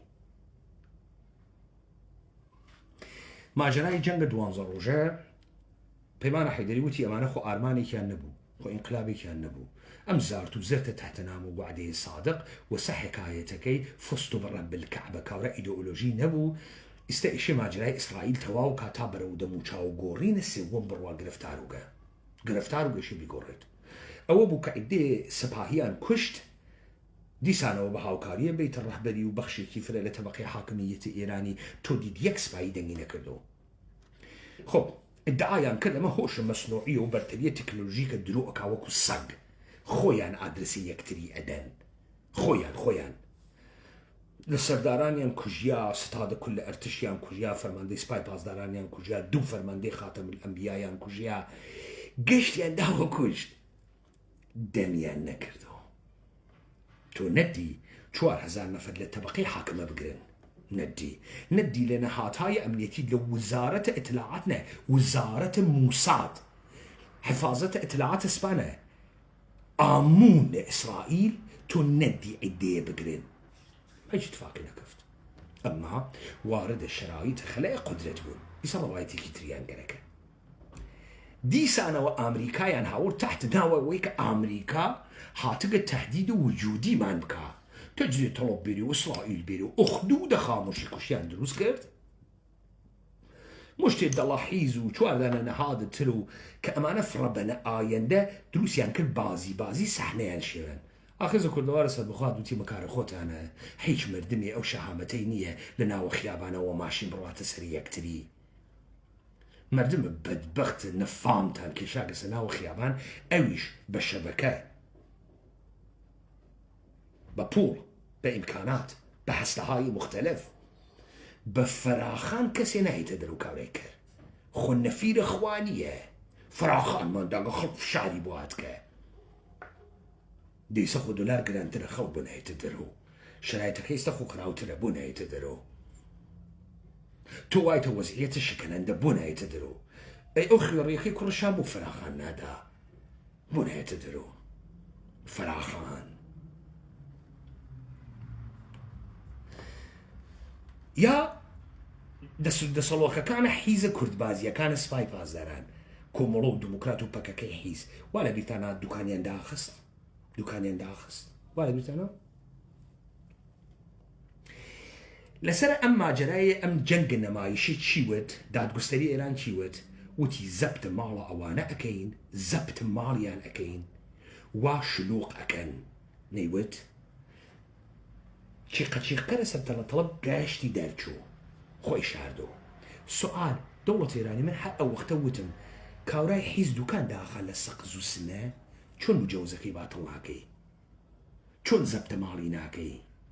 شون نايكي أمان إن شاء الله قارمان وكومولو ديمقراطي زدتون ناتكرت تا أقراديتان آخيز كردوار سربخو خريكة آرايش النظامي لمقابلة سباقلي لما جرای جنگ دوانزە ڕۆژە ئاخیزە کوردەوارە سەربەخۆتی هەربێ شەرەفە خارجیەک قاچ بخاتەم سەرزەمینەی کوژین ئاخیزە کوردەوارە سەربەخۆتی هەر کە سەوارە بەر تانکە مێرکاوە بێتە ناوە وڵاتە ئێمەی تۆپێنین ئەم سەپا ئێمە تا ئێستا قبوڵەکەین ئۆکەی تۆ دفاعەکەی وانێ دای تێڵیم دفاعەکەی بزانین دفاعەکەی ئاخیزە کوردەوارە سەربەخۆ نەیوت ئەدەین لە سوپای پاسداران وتی ئێستا قەرارە بڕۆنە ژوورۆ سەپا شەڕی نەکردیوە شەڕەکەن ئێوە ئەیکەن یاران ئەیکەن تا ئەو وەختی ئەو حیزەکات دەرەچێ خۆمان لە پشت و فیشک بەیندی خۆمان لە پشت و فیشک بەیندی خۆ من هەر دیسانەوە خەریکم ئارایش جەنگی ئەگرم لە مقابلە سپا تاو ئیدعاکەوەی کە من 100 بەرابەر واقعیەکەی لە ڕاستەریای بێسیاگەم بزانم ئەو واسە خۆ ئەو نەیوت کە تەحەڕۆکات مسلحانە جواوەداتەوە ئیکوژێ قانونن بەرخوردەکە دەمنیشە سابتی بکەم ئەمە خێرە قانونیە سابتی بکەم حافظە مەملەکەت نییە سابتی بکەم ئارمانێکی نییە سابتی بکەم بەچە ئیسرائیل و ئەمریکاس بەچی سابتی یەکەم بەمانی کە تو دیت ئەو ئیستا ئەم شیڕە بۆ دیگەران ناتوانێ بکە بۆ من ناتوانێ بکە چون من سەوارە بە ڕوودا و گەل ئایندە ئێستەی سابت یەکەم هیچ کام لەمانە نییە سپا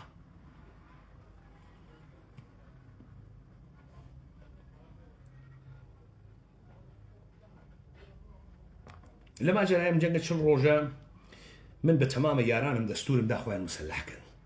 بۆ چون ئیسرائیل و ئەمریکا ئیمکانی هەز لە نەمایش و ورودە ئەحزابە فاسدا ورود زەمینی بکەن لیانەدەن ئەم حیزانەی سپایشە بەچ خۆیانن نایکەن ئالەوێت تەکلیفمان تەکە گشتیانە ڕۆشنەوێتەوە خۆ گەینە کوێ گەینە ئەمەیکە گویا ئەمانە تەکە ئەمریکا شەڕیشیان کرد دایان لە پایگاکانە ئەمریکا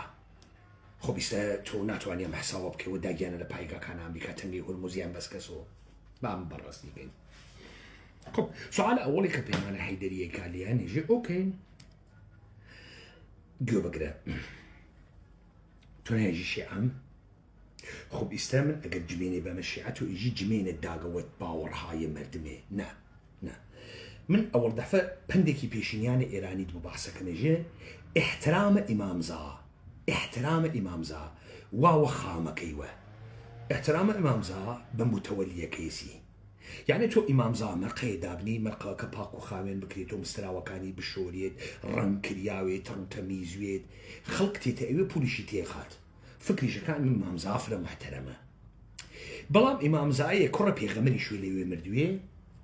دانەی خامە پیسکەی خوێڕی تێبخە مستەرا و کەسیف ساختمان ڕۆخیار کەس حازر نییە پنج خەنانی تێبخە کەسیش ناڕوا بۆ مەرقەیی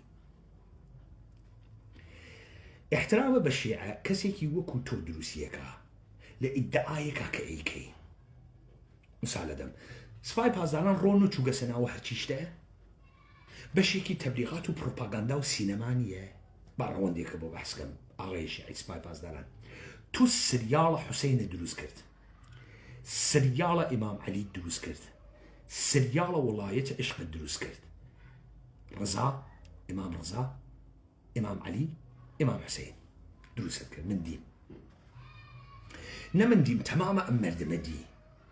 تۆ ئێمەت من متەوەلدە 58 ئێمە دوا دروست کردە کە ئەم ئارمانانە بفەهمین حاڵیمان بوێ ئێمە نەزانین شیعە چیە تۆ کی تۆ ئێمە دروستەکەی ئێمە ئەفامین شیعە چییە ناگەهان تۆ سریاڵی دروستەکەی بەناو مختارە سەقەفی سریاڵە مختارە سەقەفی ئەوە نە هەر ساڵ بڵاوی ئەەکەی تۆ ئیستا ئەو خەڵکەی پێژن خەڵکە کوفە من ئژی دەراوسیانم گشتیان نەناسم ئادرسەکەیان نەزانم مختارە سەقەفی باسە کاورایەکە کە دوای مەرگە حوسێنە بنە عەلی بۆ تۆڵە سندنەوە لە مەرگە حوسێنە بنە عەلی یا لە سارات الحوسێن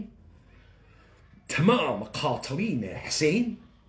ئەگرێ ئەکوژێ تیکە تیکەیەکە و ئەسپەڕات و ملیانە من لەم سریاڵە ئەیوێنم شیعە ئەمەسە شیعە لە شعوبیەوەتێ دینێکی مەسەبێکی ئینقلابیە ناچێتە ژێرەبارە ڕەوایەتە فاسدە خولەفا لە مقابلە خولەفا قیام بکە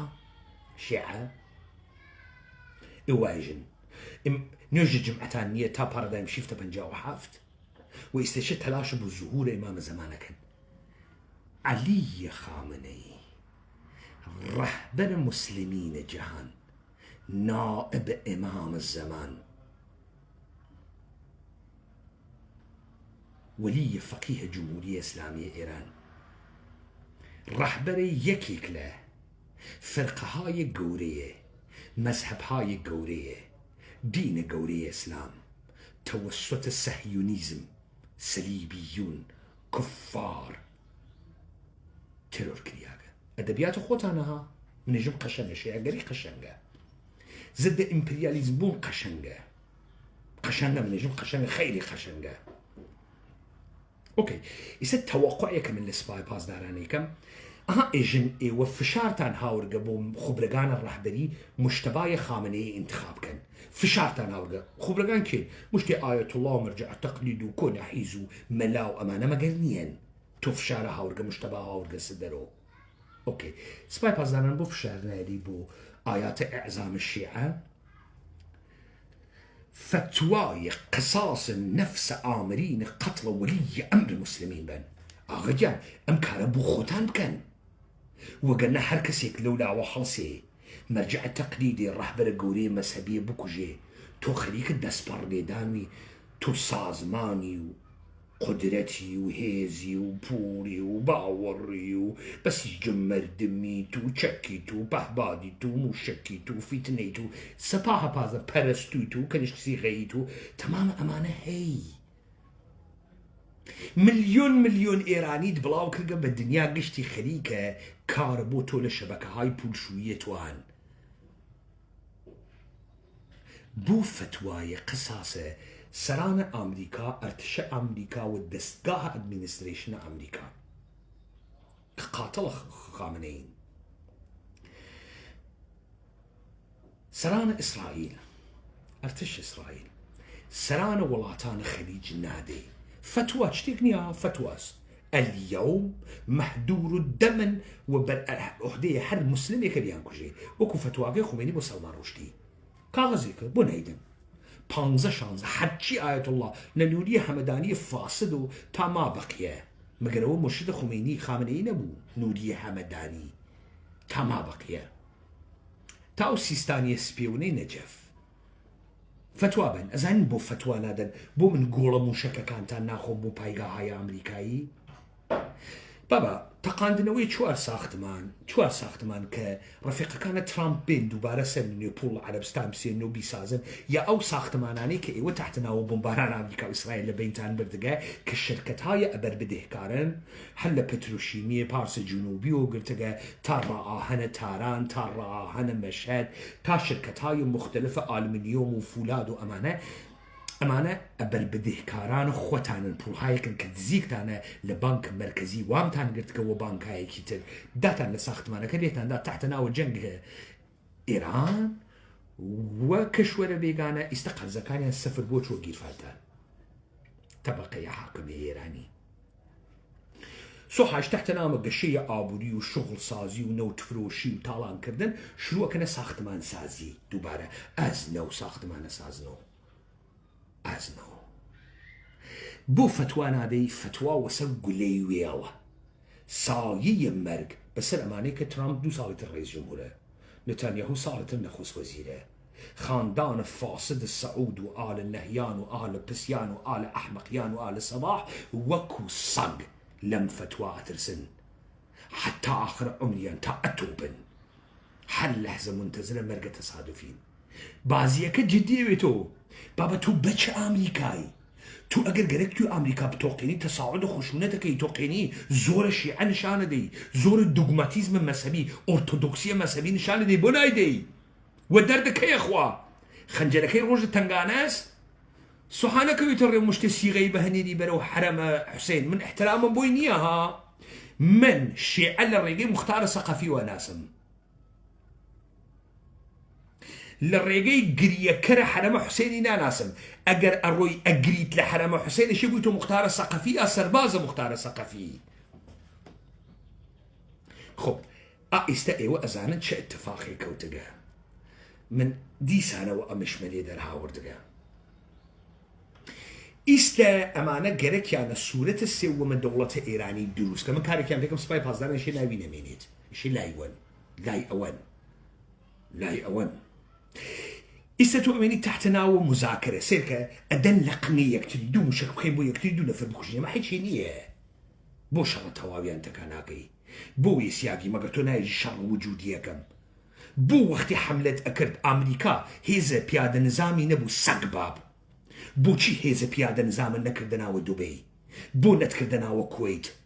مەگەر یەک بەگەر 26 ملیۆن جانفەدانە نووساگە بێشەرەف شەڕ و نیوە شەڕ هەر براس پەلاماریان داگی مەزڵومی وەلیە ئەمرە موسلمیان کوشتگە پەلامارە سەرزەمینە مقدسە ئێرانیان داگە دادەی لڕ و حیز و پازدارە گەوات یاڵڵا ئەودی و قەتەر بگرن عەرەبستانە سعودی بگرن بیگرن ئەمریکا خۆ ئەرتەشی هاورگە ئەمانیشە خۆ ئەرتەشیان نییە بیگرن باوکە ئیسرائیل دەربێرن بیگرن بۆ نایگرن بۆ نەتانگرت لە دوور و پەهبا دەتەقێنین بۆ یەکتری وەڵا جدەن شەڕ و نیوە شەڕ هەر بران بۆ بخۆ ناتوانین و چالیشی ناکەین و چالیشی ئەکەین و مەکەن و جدی مەیگرن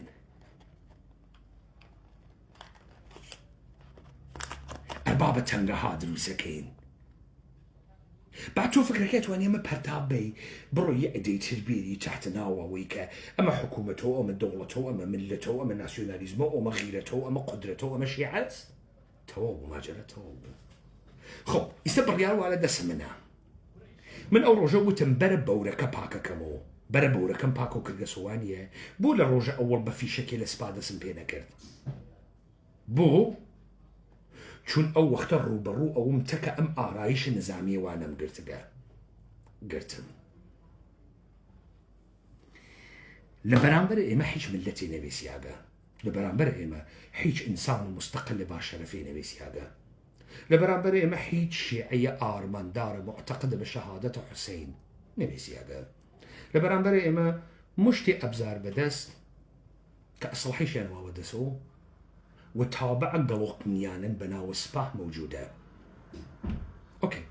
من جنگ جبهتك سباناكم خو ايكم نايكم ايوش شهرن ومهرن ونهاد ومؤسسات ايوش رقهاي حياتي تان هذا على جنگايجي تو چار امريكا ناكي اروي زربه الاقتصاد الجهانية دي تمام ايوه مانان دارای اهداف مختلفة بمتفاوتك تا يستحج كسي اعلام الجنگ الجهاني عليه ايوه نكر زين الجنگ الجهاني يعني شي يعني للسلاسل قوي زمينه ايوه هدف مشروع باكو كردنون هدف مشروع باكو كردنون من ويسيان تا دقيقي آخر دري خيتو حافظ يشتيكي شيء شيعة مستزعف آرمان وليس تدركوت حافظ أمريكاي حافظ الدولاري حافظ القلوقندي تحافظ هيج أرزش وفزيلتي كي قولني هيج قصية مشتركية كنية هيج قصية توافق كينو دانشين وحلي كينو تواي تجيجيكا خليكي كودتاي كتريبو قبزي قدرات كوتقنا دياني يكتري قني يكتري يدرن بو چون باورك تانس نا آرمانك تانس مشتي حيز شكست خوردي دروزن كلاو بردارن ايوه بو خلقي سرسرة كان لبردما يكتري عزان خوير يكين نيك دسن نيك واحدن سبابا زانن قيدوابي خو قيدوابي من مترسد فرصتهم تو بهانة بدي من إعلام الجنگ سراسري عليه توبك شو من تعم دقيقة رام قرتقى ادعا كانتو سوار بررودا وكان باطل كمو تاتو تحت ناوى إسرائيلي وأمريكاي تجزية طلب وبرهم زنندية أمنية عمومي من يك دوايك توم خسته اشتباه كردن يك لدوايك كارنا من بسرتو تو ماركن يك لدوايك بازي كانتم بطال كردو يك لدوايك قراكان كداد نابو باطلم كردو ئیستا تۆ وەختی یارێکی من بانکەی بیکوژی تۆ یەکی بکوژی من دەیتر دروستەکەم تۆ بانیەکەی بیکوژی تۆ ئێعلانە جەنگت کردگە بە من لەوانە نیم کە تۆ ڕادیکاڵم بکەیت تۆ دەسم بلەرزێ لە ئەسڵها چون هەرواکە بۆتم تعریف کرد چۆن دەسم بۆت بگەوە تۆ شەیزانی ئەزانی تەکە منە دەرکەوتن ئەواقبە خەتەرناکێکی هەست خەیلی ئەواقبە خەتەرناکێکی هەست چون من بەڵەدم بازیە بچووک چۆن بکەمە بازیە گەورە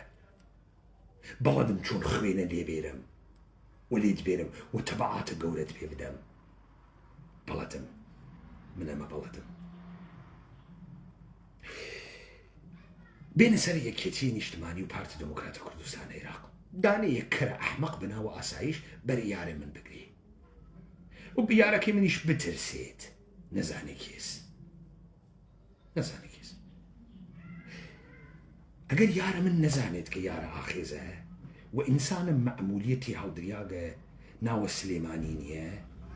أو وقت الدسبو يارة منوا تحداية دا صلاة آخيزة كردوار سلوخوكا تحدايك يعني إعلان جنگك يكيتين اجتماعي تحمل الجنگ آخيزة كردوار سربخوي بيكري بابيكا أو جارة يكيتي بنمالي يكيتي انداماني يكيتي لسلاسل الجهانا حدف مشروع ايمن بو نابود كردنيان لبيتانا شي من بارتينينا اما بكاكنينها پەروەندەیە یەک لە دوای یەکی بۆتانم چنیگە بۆ ئەم ڕۆژە دانرياگە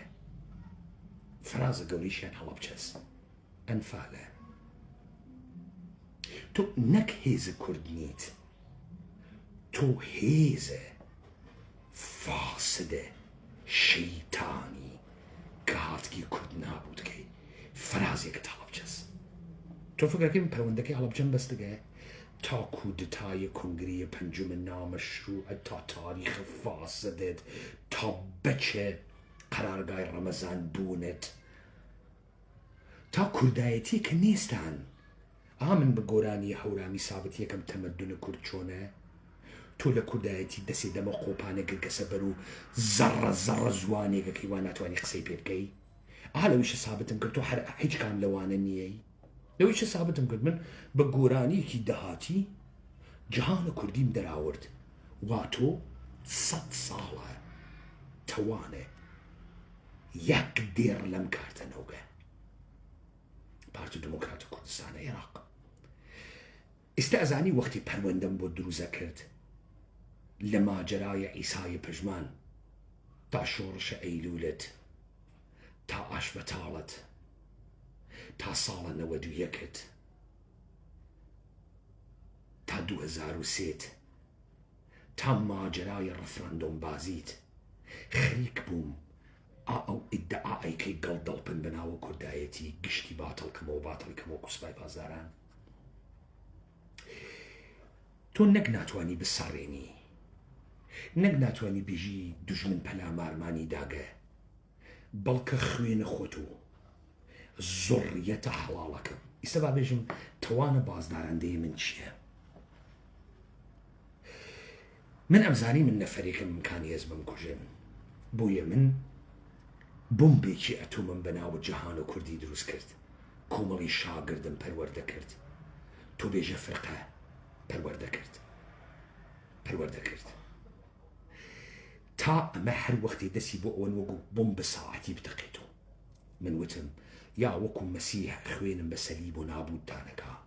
یا وەکو محەممەد فەتح مەکەکەم ئەمە دەوڵەت ئێرانی شیزانێتە پەیمانە حەیدەری بوو لە مەرگ ناترسێ لەبەرەوەی پەیمانە حەیدەری بلەشە فیزیکی کە ئەمرێت لە بین ناچێت دوژمن لە بینەوات لە بینیەوات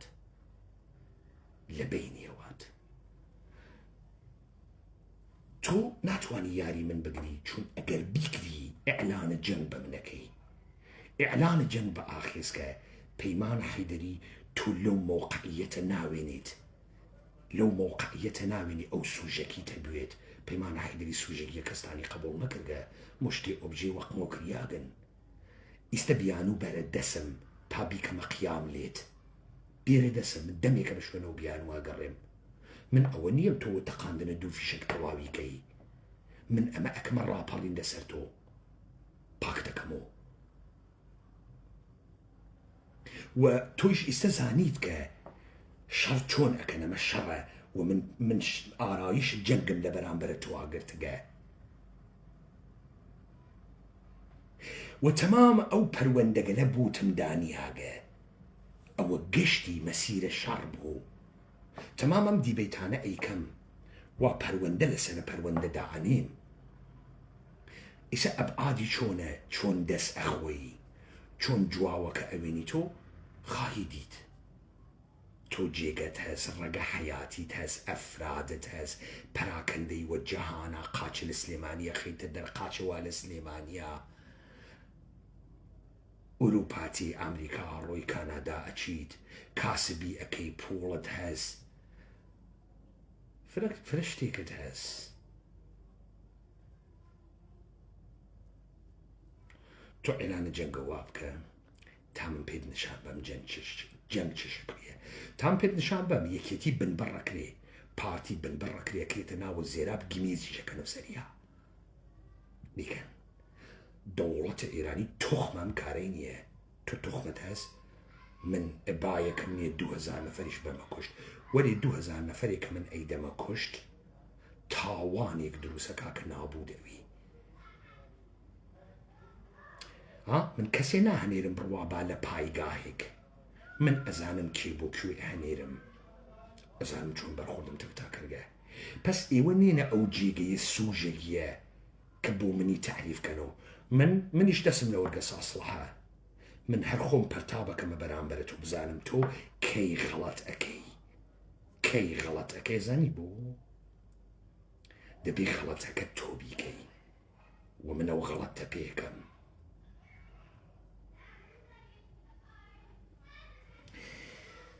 خب هەروە کە دیتان و من بەحسم بۆتان کرد ڕۆژە ئەوەڵ جەنگە ئێمە دەسی پێکرد و ئەمەسە ئستراتیژیە کوردان ئەوەڵەن زەمینی جەنگ کولەن فەرقەکە هەرچی شتە ئەسڵە هەست هەرچی جریان و داستانە ڕەگە حەیاتی هەست لەحزەیەک لە دوژمنت پاشەکشە ناکەیتەوە هەروە کە دیتان هەم لە سپای پاسداران هەم لە گەراکان سپای پاسداران من لە ئیدعایان و دەسم بۆی برد لە ئیدعایان و تم قەشەنە با بێن بەڕەسیکەین قەشەنە با بڕێنە بەرەوە بەڕەسیکەین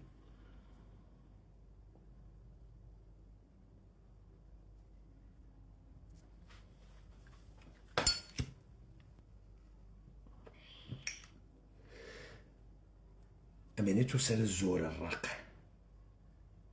ئاخێزە کوردەوارە سەربەخۆ ئینقلابێک لە حەوزەی نظامی و لە حەوزەی جەنگ چریکی و جەنگە فەرسایشیە نەک دەرەماڵەکەت لە سلێمانی و تارانە لە واشنگتۆنە لە کانەدا لە تۆکیۆ لە پێکەن ئەوە تەمامە ئەم جەهانە مەیدانە جەنگە وەکو جەنگهای قەرن 21 هیچ کام لەو تیۆتا و دۆشکانەت وەکارت نایت خۆچی جەزانی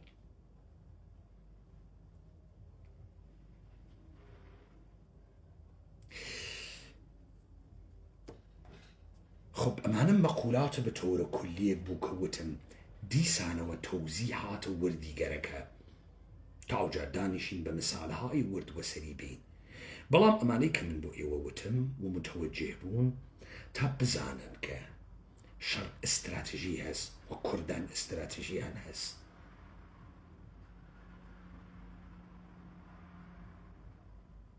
ژنراڵیان هەست وانە ناوە جەنگە جەنگ گرمەی تێت ئێمە واینە ناوە جەنگە جەنگە تەمام عەیارێک دیتانیش کە من لە بەهاکەی ناترسم من ئەو ڕۆژە مردگەم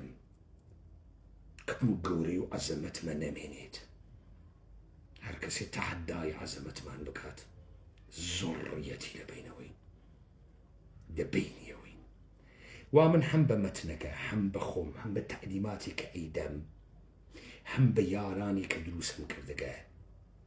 داستاني كم بدروس كردقه حتى لبين النواد دس الله ولا قريت لا يا خوش